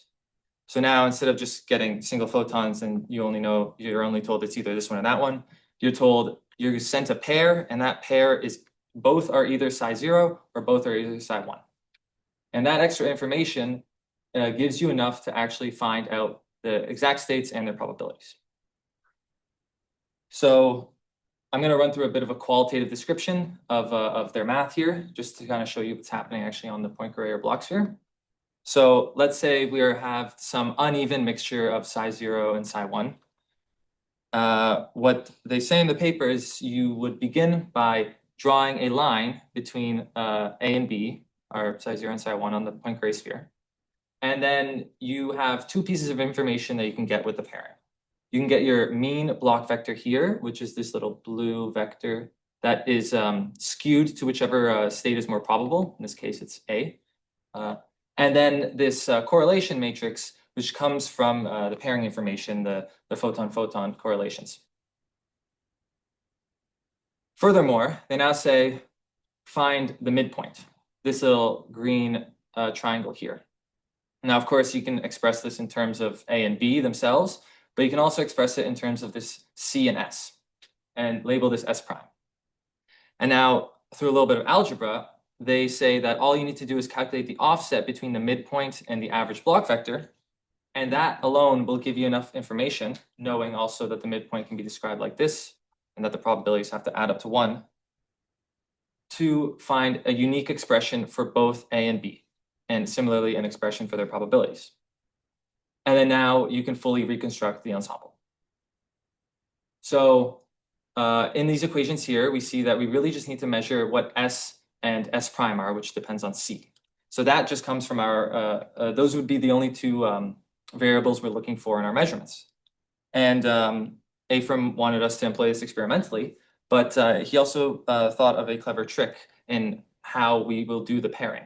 So the main crux of this whole argument is that you need extra information. You need to know that you're receiving pairs. But there's no reason why you have to receive the pairs or figure it or find out the pairing information after you've already measured the photons. So instead of receiving pairs of photons, what we can do is be sent a single stream of photons that are either in one polarization or the other, and then be told after the fact how to pair them, or if we don't want to know how to pair them, we can just pair them up ourselves after with some algorithm. And that's the information that will actually allow us to recover the states. So we're kind of reversing the order. And this is what we're trying to create in the lab right now. And we have this idea that hasn't been fully fleshed out about a cryptographic protocol almost. You can see that you can almost encode a message here and then pairing information on the other end of the channel. If you can find a way to encode that, you can maybe create some system there, but we haven't fully fleshed it out yet, just an idea that's in the back of our minds. So we have the experiment built. This is just a little setup of it. We are doing type 1 SPDC non-collinear. So we have 2 photons coming out. One is sent for heralding and the other is sent into the actual experiment, which is fairly straightforward and linear. We have a liquid crystal wave plate, which will be used to adjust us between one polarization state or the other. So it'll do the switching between psi 0 and psi 1. And then this is sent into a 6-stage tomography setup where we project onto the DA, HV, and RL basis, and a time tagger that just gives us the timing information of whenever we detect the photon. And we have been getting data. It's been progressing really well. Currently, we are at the stage of only sending in orthogonal states. We have plans to further on send non-orthogonal states, or maybe even try and test how close the states can be together before it breaks down in the lab. And of course, sending non-even weighted probabilities. At the moment, we're just doing 50-50, but it's reconstructing them very nicely. And we're excited to see what results we'll get in all the other states that we can try. And so I'm going to move on to experiments now that we have planned with the TimePix3 camera, something that we only have due to the John Templeton Foundation. So of course, we're very excited to use that. It's a very, very high quality sensitive single photon camera that's capable of time tagging to each event. So of course, employed properly, it's a very strong apparatus, and we have a lot of ideas on what to do with it. So before I hand it off to Haru, just a quick little explanation of this one quantum imaging idea that we have. So there's this paper published by Vincenzo Tama previously in the year about super resolution imaging of 2 incoherent sources with 2 photon interference. So the idea is you have these 2 incoherent sources, x1 and x2, that are separated by some delta x, and you want to figure out what this delta x is.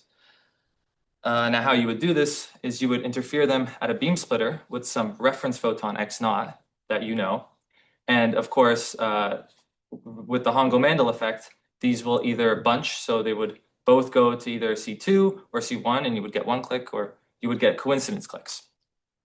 And in Vincenzo's paper, the density matrix just of this 2 incoherent sources is the maximally mixed state when he was describing it. And in Vincenzo's paper, he finds this a probability function that depends on whether or not the photons are bunched, this x, so whether or not you get a coincidence or not, and the difference in the transverse momentum of the two photons when they land on your camera. And what he finds is that you get this beating pattern, whether or not they are bunching, which is the orange line here, or whether or not you're getting coincidences, which is this green line. So we want to employ this in the lab to see these beats themselves. And he goes on further to use this as an estimator of the separation between the incoherent sources. So we want to put this to the task and show off a plot like this and show off us finding some delta X of two incoherent sources. Okay, and the next usage we're thinking of is named direct measurement of pseudo distributions. This is the idea proposed by Professor Jordan, and the concept is following. So, okay, I'll first show these two at the same time. So what we want to begin with is this condition KD distribution. And it's, I think, maybe easy if we properly implement this projection on X, X per X, but it's not always the case. So Andrew's idea is that instead of directly thinking about this quantity, what if we think about this, generating function of this condition KD distribution? And that's indeed sometimes good and easier, much easier to implement experimentally. So this is a starting point to derive an experiment. And then, once we derive this weak measurement, then we can just Fourier transform this to derive this condition KD distribution. Oh, and the point of this paper is to derive standard KD distribution that represent, basically all information about the state in terms of X and P used. But now this is still condition KD distribution. But in order to convert this condition KD distribution to standard KD distribution, we just remove the apparatus for weak value measurement, and just directly measure this probability distribution in terms of P. Then with these two quantities, by multiplying these two, we can derive this standard KD distribution. And that's the the broad streamline of this idea. And we have some experimental idea too. Yeah, so we have to start with this generating function. And in order to derive this weak value, this is the first experimental idea. So this A is the beam source, and then this B is just beam expander, and C is arbitrary mask to implement arbitrary psi X. And in this real experimental idea, this assumes that this X represents a transverse beam profile, and P is its momentum. So on the XY plane. And so once we derive arbitrary pattern of psi X, then we use SLM or some similar optical elements to add polarization pattern, sinusoidal polarization pattern. And then that means basically the mapping of the information of this exponential IKX to the polarization of the beam. Then this E is the post direction on this P. Then this F is the readout of this sinusoidally mapped information of this exponential IKX. Then with this scheme we can calculate this quantity, and that was the starting point of the paper. So in the future, and independently we can just derive this probability distribution just by getting rid of this SLM and just directly measure this P probability distribution in terms of P. Then we can derive standard KD distribution. But recently we proposed another scheme, and this is a bit still open, but we also realized we also derive this weak measurement by this simplified scheme, just by shining this psi X into beam splitter and split it into two. And by rotating two mirrors correspondingly, then this path corresponds to exponential IKX, and this path corresponds to minus IKX. And since, and then post-direct or like Fourier transform these two beam by this lens and then project on camera. So then with this setup, what we can derive is not exponential itself, but the cosine kx, but it's still fine because in any case, it's Fourier transformation will be what we want. And the good point of this alternative, possible idea is that I said just rotating the mirror of these two correspondingly. But what if we could prepare something even fancier grading that has different, density of groups along with this y direction? Then, even without rotating this mirror, that's maybe a bit annoying.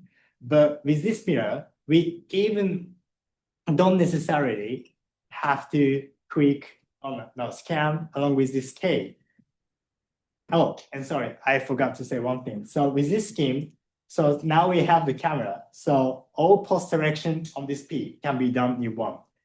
But still we have to scan along with this K in this scenario. But if we can prepare this fancy grading or like SLM equivalent, then we can scan all K measurement also in one by making the best of direct y direction pixels.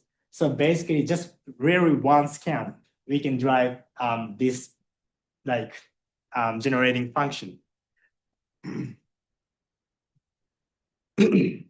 Yeah, that was the second usage. And the last usage is just with one slide. And this is very cheesy diagram, but the usage as a photon number resolutive detector.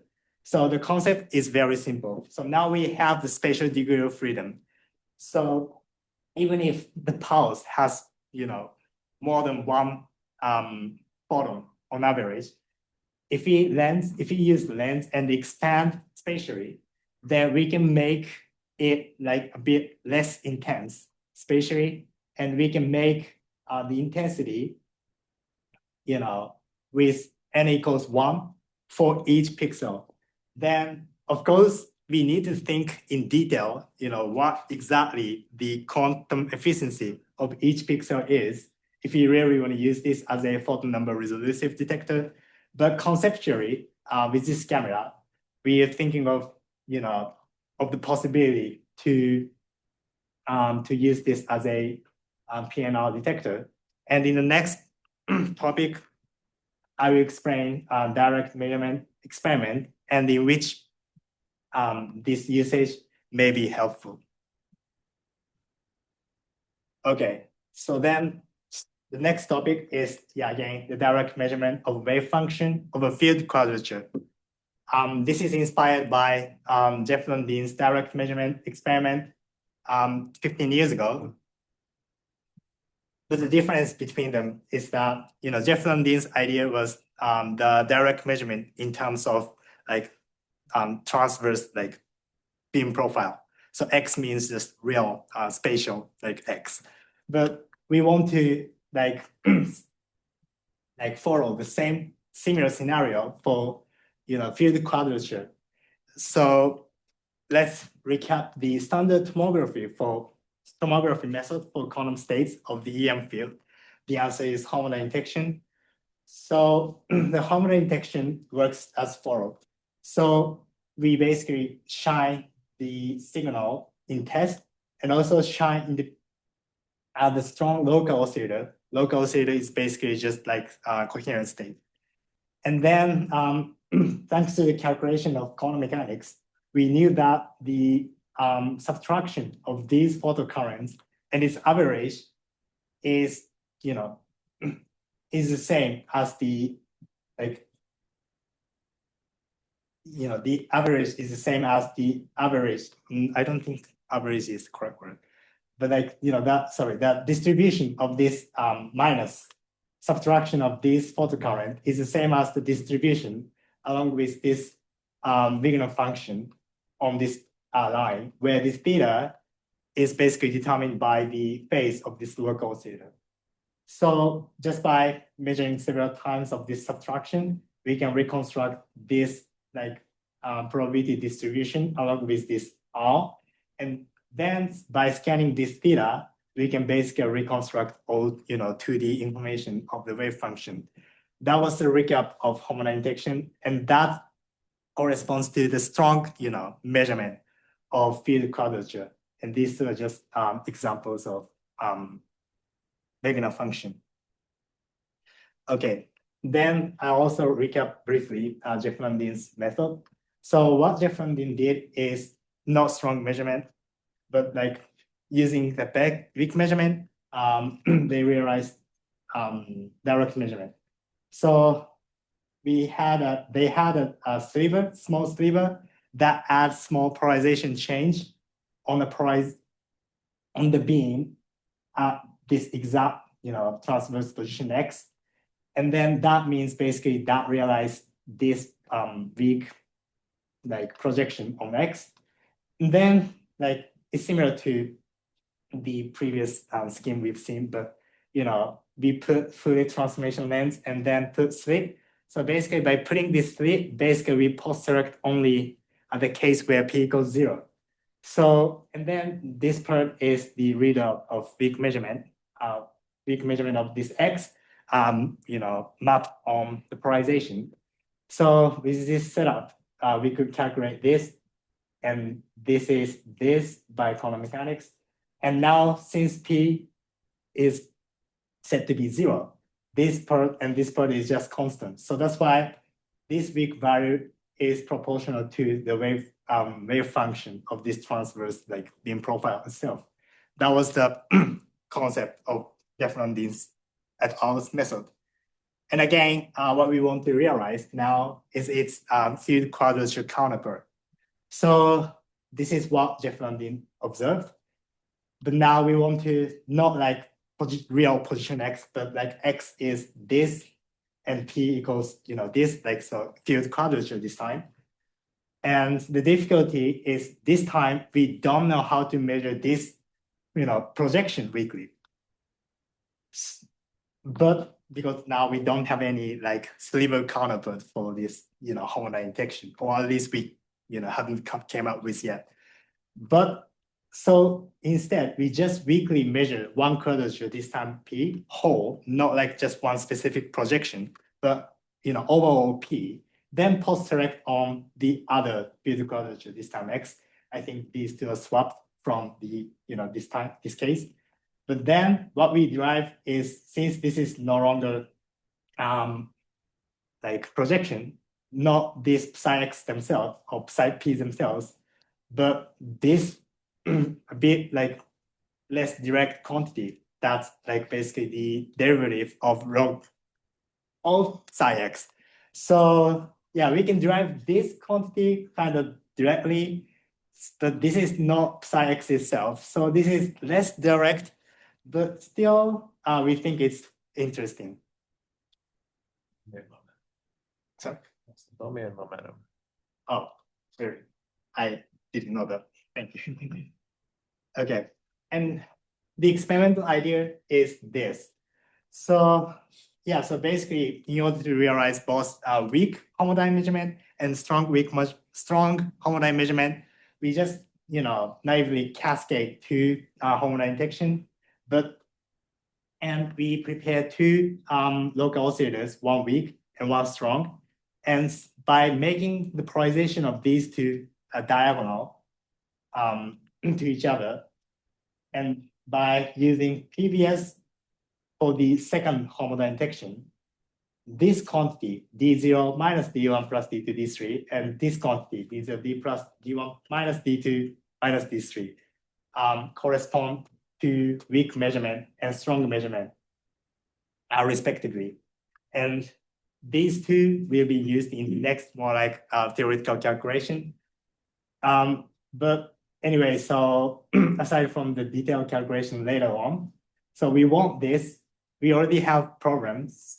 So orthodox homodyne circuit is realized by directly, in a circuit way, connect two photodiodes, and then that subtracted photocurrent is amplified by transimpedance amplifier. But we can't do the same scenario because this time, we don't always want just subtraction of these two. We want to do like, different combination of addition or subtraction at the same time. So we have to independently amplify D0 to D3 and then add or subtract them. Then the problem is that like since they are amplified by independent detectors, so we thought, since that means independent noises piled up, so we might not be able to see the short noise what we want to see. So that's why we thought instead of using just photodetectors, photodiodes and amplifier, why don't we just use camera as photon number resolution detector? And instead of thinking about photocurrent of these four quantities, what we think of just like naively N0, N1, N2, N3, just directly think of the photon number of these four detections. And actually, this part is a bit still a controversy. We recently, at the same time, are thinking that we still able to see a short noise limit by using independent detectors, but that's a bit different from the storyline I'll do today. So yeah, today's storyline is we want to use camera as an PNARD to realize this calculation. So this is the simulation result, and this simulation is with the input state of coherent states. And then if you recall the meaning of weak value, that was weak measurement outcome on the post direction of strong measurement. So in the same way, what is significant in this calculation is the mean value of this weak value on strong value. And we calculated that in phase means the weak local oscillator and strong local oscillators are in phase. And off phase means weak local oscillator and strong local oscillators are off phase. Depending on that phase differences. In phase case, this quantity will be this, and off phase case, this quantity will be this.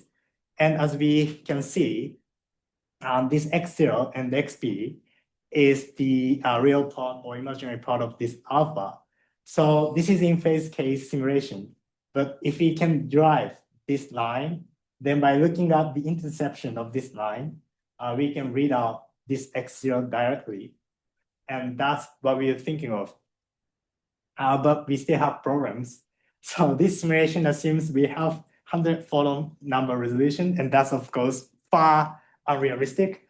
So what we are thinking as a future direction of this wave function experiment is that in one, we conduct more detailed simulations to find out the minimum requirement of the photon number to derive still meaningful data. So 500 is too overkill, but how much we can decrease that photon number resolution where we still see interesting result. And secondary, like I briefly said, actually we might just do this without the camera if we solve this problem. That's the other direction, but we still have several ways to go. Okay, and the last topic is about agency. I'll explain some downworks and future direction. So the basic motivation of this topic is, I think, close, on the same line as beginner friends, question. So originally, if you think just like Copenhagen think interpretation, we act on the system and then we get the measurement outcome. In that scenario, the observer is detached from the system in question. But we recently discussing that attitude is not good because the measurement device is also following quantum mechanics. So that's why we think of both quantum agency and the system in question in one combined system, and then think of unitary evolution. That's the motivation, and I think that's close to you guys too. And what we did previously in this paper was we formulated what is called sensation and what is called back action of this measurement by quantum agency in this unitary evolution of the combined system. And I don't think we have time to explain in detail, but yeah, we formulated the quantitative way to say, how much, so to say, if that's the sensation this quantum agency can feel, or if that operation is back action to the system by this quantum agency's measurement, something like that. And based on that formulation, we recently did some experiments. So we modeled two possible sensation quantum agency can do.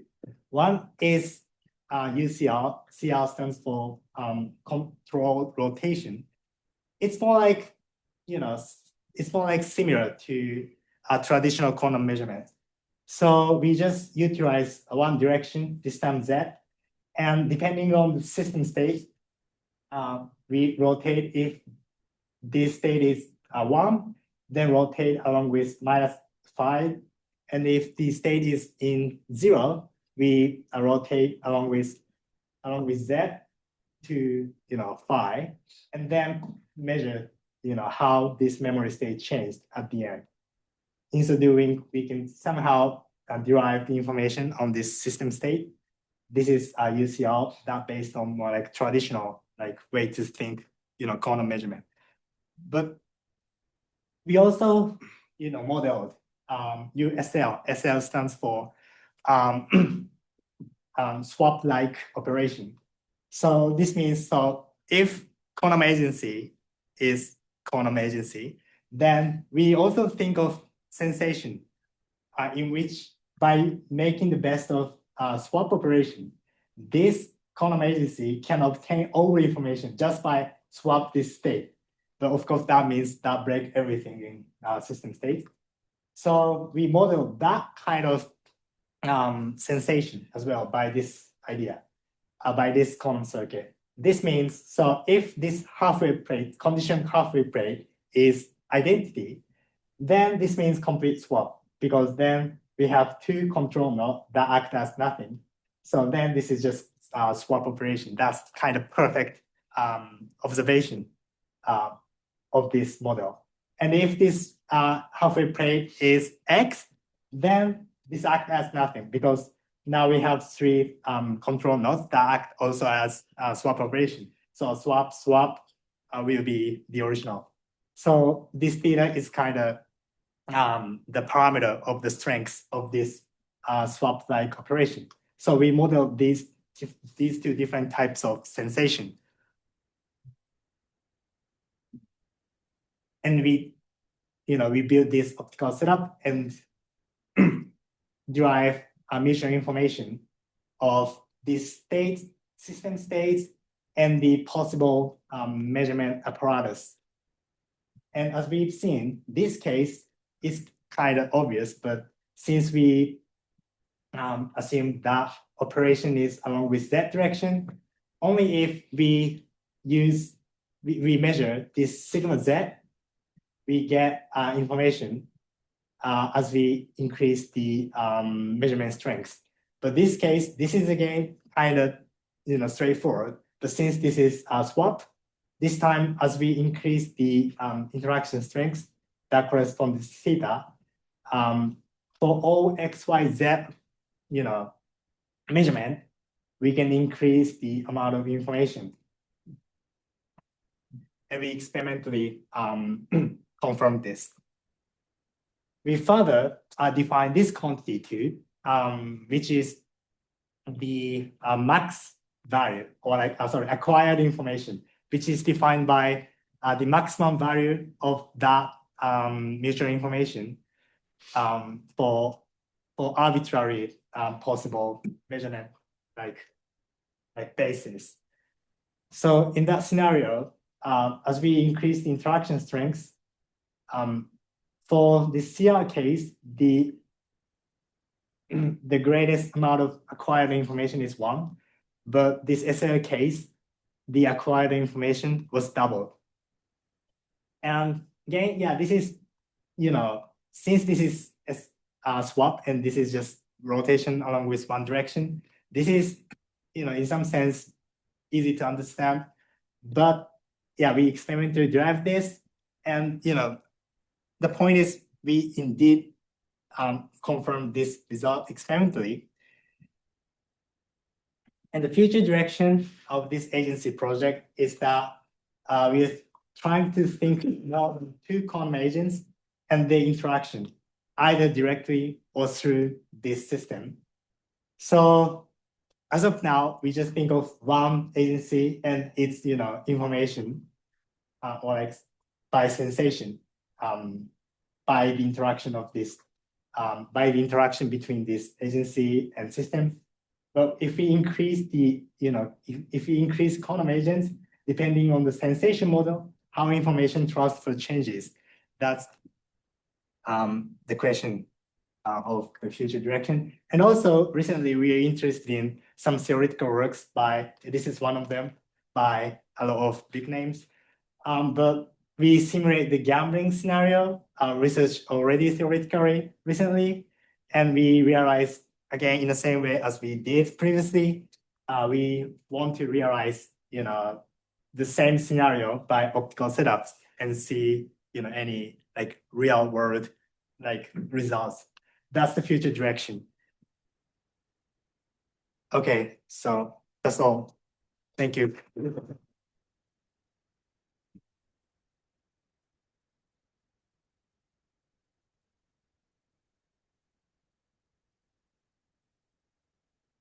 Can I ask questions? Please, go ahead. Can you go to slide number 18, if I'm not mistaken?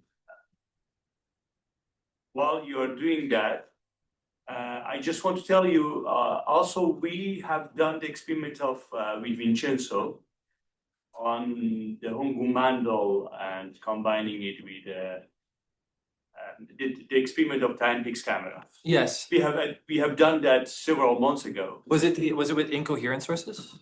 Was with SPDC. With SPDC. Okay. SPDC, and we couldn't beat the limit. And Ingwen tried to improve the code, and now we have a better result. But I will communicate with the iframe that we will be synchronized if you have the result. At least we can post it on archive together. Okay, this is what I will do. But going back to the previous one, how did you? For me, if you go to the setup is look like some sort of quantum tomography that you are doing. Yes. Yeah, this is just regular tomography here, but instead of having like you're changing the basis between RL, DA, and HV with one set of 1/4 wavelength, we're just doing it all at once. But my understanding from what you describe is that when I assume that I have between the 2 states of psi 0 and psi 1, then you look at the geodesy between the 2, and then you can say these the trace that I have to do the projections, right? And that doesn't require the state tomography. If you go a couple of slides before, right? If I want to do the quantum state tomography, then why I have to do this? I will go with the quantum state tomography. True. But we can build this like a correlation matrix C and S through the detection clicks in a tomography stage. Like so, we send in all the photons and we get like a bunch of clicks on RL, HVDA, and then we compare those up themselves. And then there's an expression for the C here where it's a matrix of like it's a correlation matrix between the counts of the different polarization states that you measured in tomography. So we're not necessarily doing tomography itself to reconstruct rho, but we're using that tomography stage to reconstruct this C. So instead of the projection on the states that you do, you project on the basis of those states. Yes. Okay. Well, you could do it in a much more smarter way. We can talk after.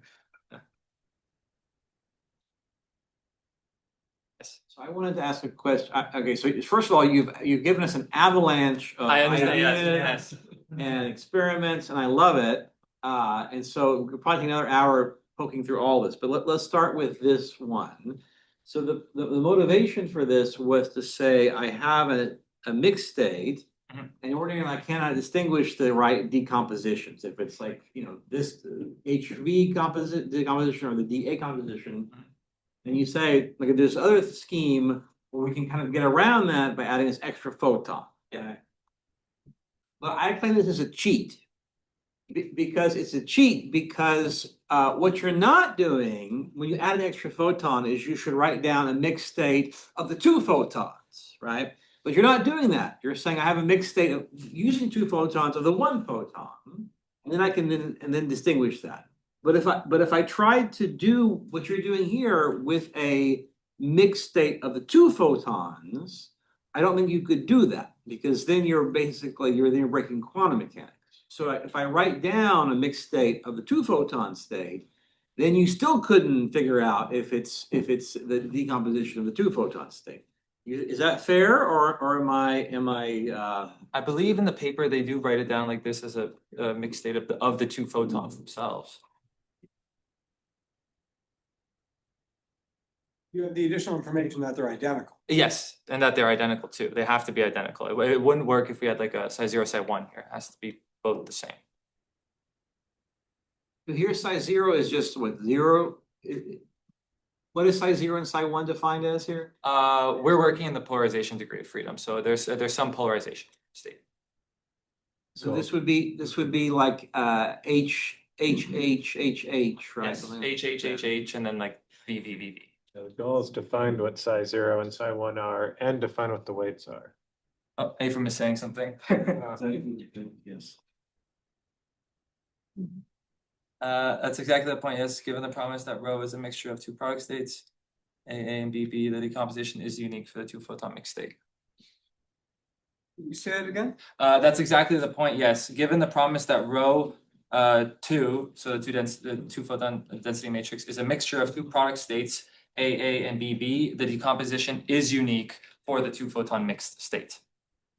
I thought that the chat would show up on here.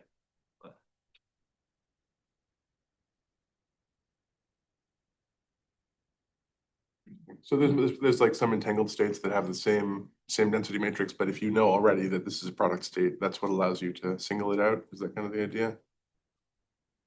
Say that again, sorry. So you could have some entangled state with the same density matrix or a mixture of entangled states. But you needed the condition that this was a product state. And so I guess somehow knowing that allows you to rule out the other possibilities for this mixed state. I'm just inferring from what has been said. Maybe I'm misinterpreting it. It's the fact that there's two copies of the same state. Yes. No, Two copies of the same state, and then you can, if for a single copy they mix to the same density matrix, for two copies they don't. Okay, yeah, I think that's what I was saying. Yeah. Yeah. Other questions? So follow up on this. You go to, I think, the next slide.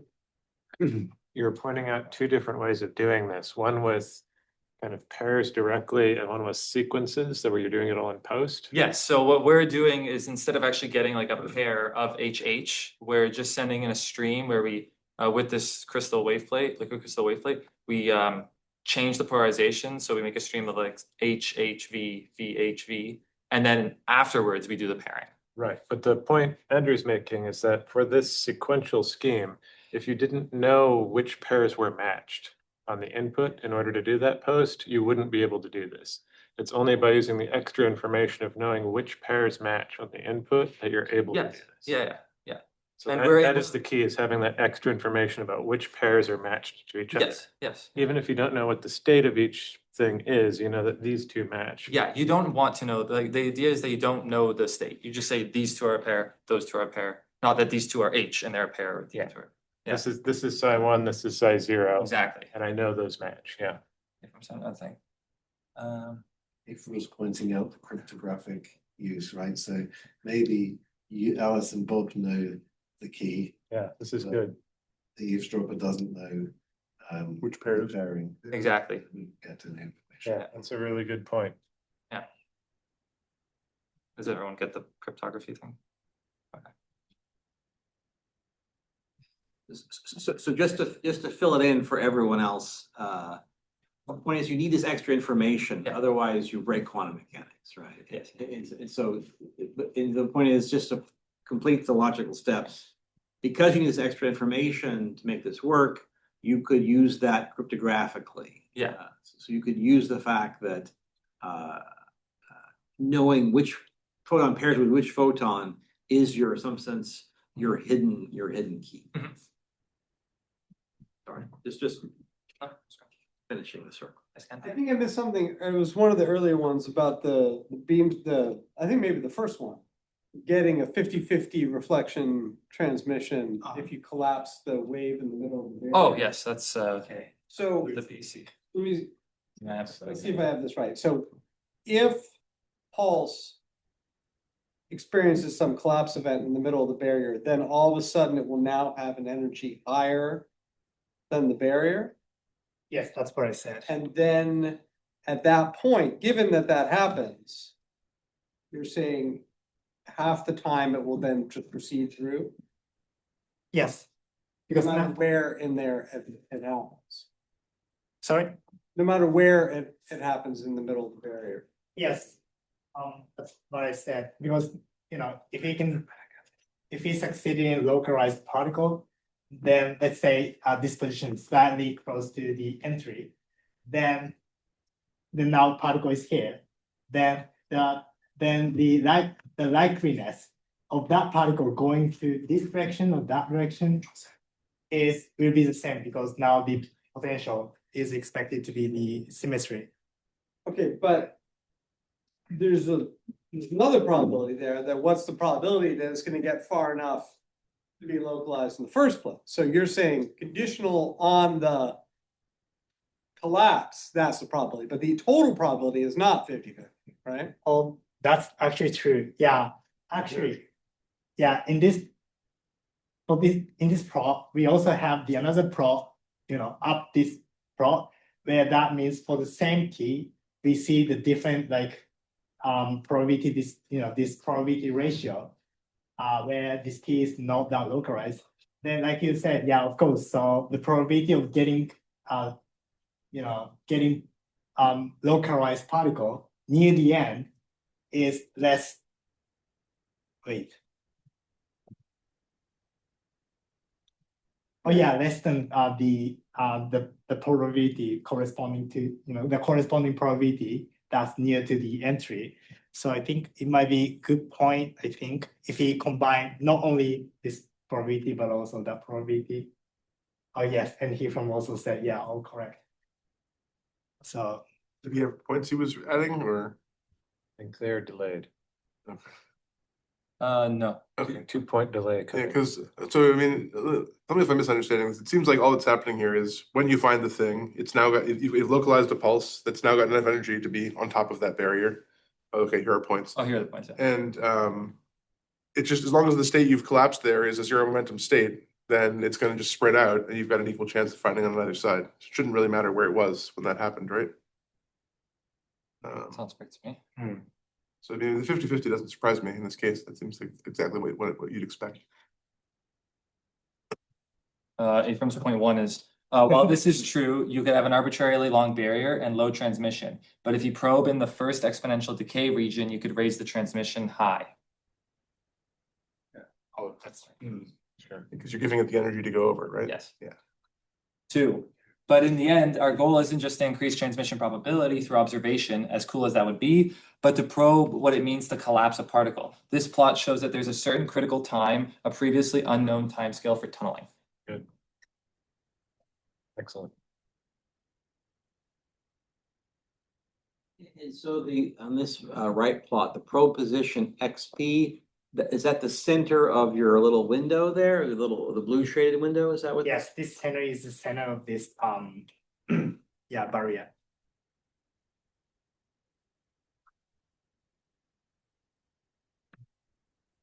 So where does the energy come from? At least I don't know. Yeah. You wanna speak to that, Andrew? Well, and this is, I guess you're drawing off of my recent paper with this, right? Is it?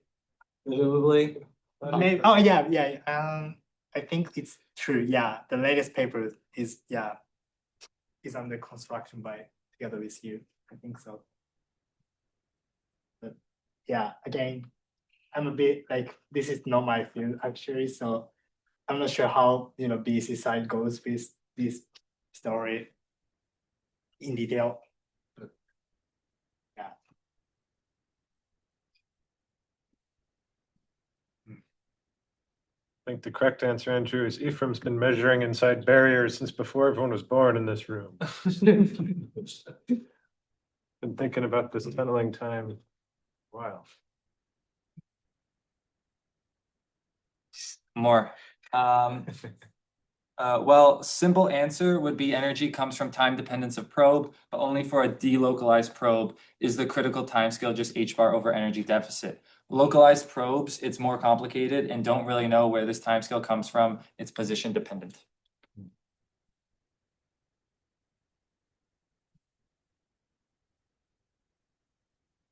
So maybe I'll ask another question. So if you go forward to the time pixel camera stuff. Time pix camera, yes. Sorry, it's just a little slow. Fair enough. How do you know how old I am? What did you say? Andrew, this just looks useful. Time pix camera. Which experiment, or is it the camera itself? No, the later experiment. Yeah, this one slide. Yeah, so I love this idea. I think it's really clever because, of course, although theorists all draw pictures in 2 dimensions, we have the luxury of living in 3 dimensions. So you can indeed use this 3rd dimension to use to basically indeed to sweep the K, right? So what I had in mind was just sweeping the K by changing the pattern on the SLM.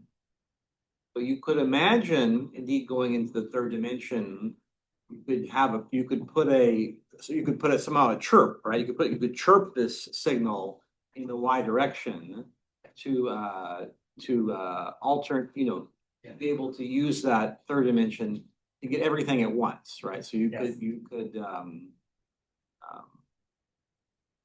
so essentially one experiment you could get everything. Yes. Right. And I think that's a brilliant idea. So I just was not questioning it, but just saying that we could pattern, right? So you could pattern the SLM such that as you go up in this direction, the frequency chirps, right? And that would do what you want it to do.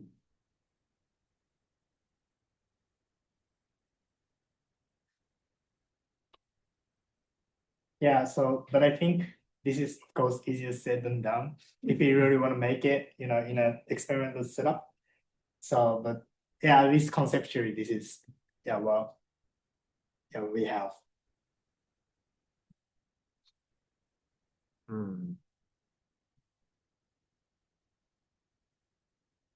Okay, any other thoughts or questions? Oh, one more, Eddie? Just one quick question on the photon experiment. How many photons can you do now? It's like 2 pairs of photons. For like the pairing experiment, like how many would you For need? topography in general. Oh, Wave function measurements.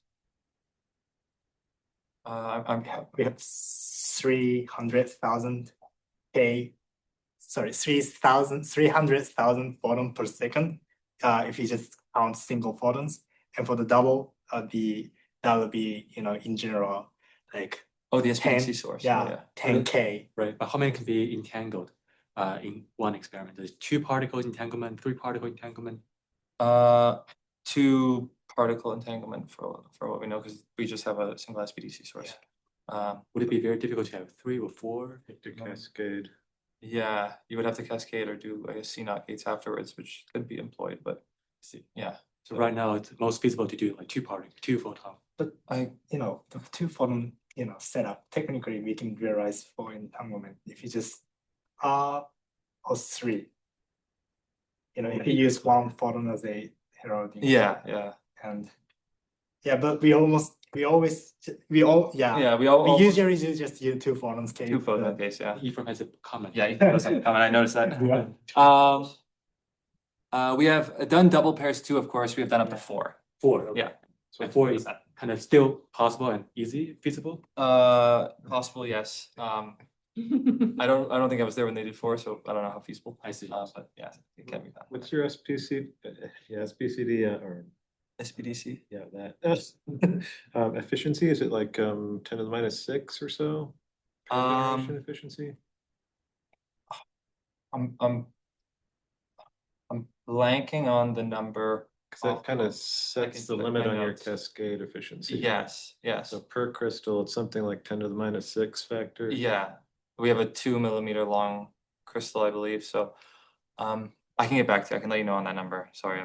Yeah, just to get a ballpark of how difficult is it to get cascades? A previous experiment and pulled more like 2%. 2%. Yeah. That's really efficient. Things have changed. Excellent. Yeah, I think it'd be a bit higher, but not sure.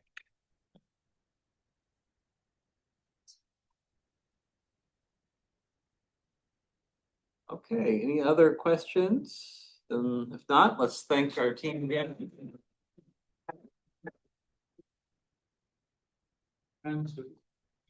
Ephraim, is he still here? If the Zoom link didn't cancel, he might be. It's still. Ephraim, are you still here? Yeah. Hey, Ephraim, are you still here? We have some questions. Okay, do you want to talk? Oh yeah, let's talk later. Does the audio come out? I don't know if the audio comes out. I can try. Do you hear me? The audio comes out, yes. Yeah. We hear you. I don't see anyone, but I see the slides. How are you guys? We're good. If you stop sharing, it'll go to the room view. Oh yeah. And There he is. Hello. Hi, Ephraim.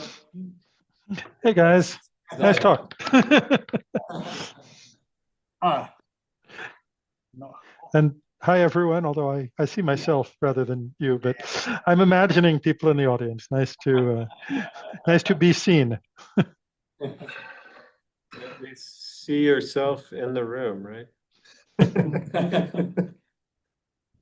Yeah, can you change the view? So Yeah, I did it. So Yeah, now I think you can see the oh good. Oh, room. maybe if I I just have to click on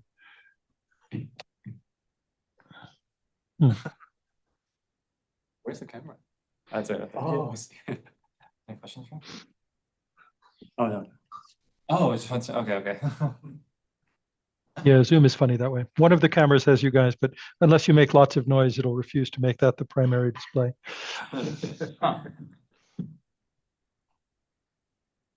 Very nice set of experiments, Ephraim. Yeah, well, there's a big group of people working on it, and Haru and Alan did a courageous job of talking about experiments that weren't even their own. Nicely done. Thank you. Thank you. I think you bamboozled the audience with information. I was one thing I was worried about if it would be too much, but Every experiment would deserve a detailed discussion because there's a lot of stuff going on there. yes. Any questions for Ephraim, I guess? When are we going to see you here at Chapman, Ephraim? I'm trying to figure out if I can get down there in February, late February, something like that. I was going to email you about it. Have to check into the dates a little more carefully, though. We have our annual meeting in March, so if you want to come for that, that would be great too. The annual meeting in March. I will make a note of that. March, I'm afraid, is between the March meeting and a CFAR meeting. That might be harder, but I'll try. It's right after the APS meeting, so you just tack on. Ephraim, can you make it to UCSD in June 1920? And that one I'm going to try. That's on the weekend. Is that right, Eddie? Yeah, we can. Yeah, that I'm planning to do. Wonderful. That'll be great.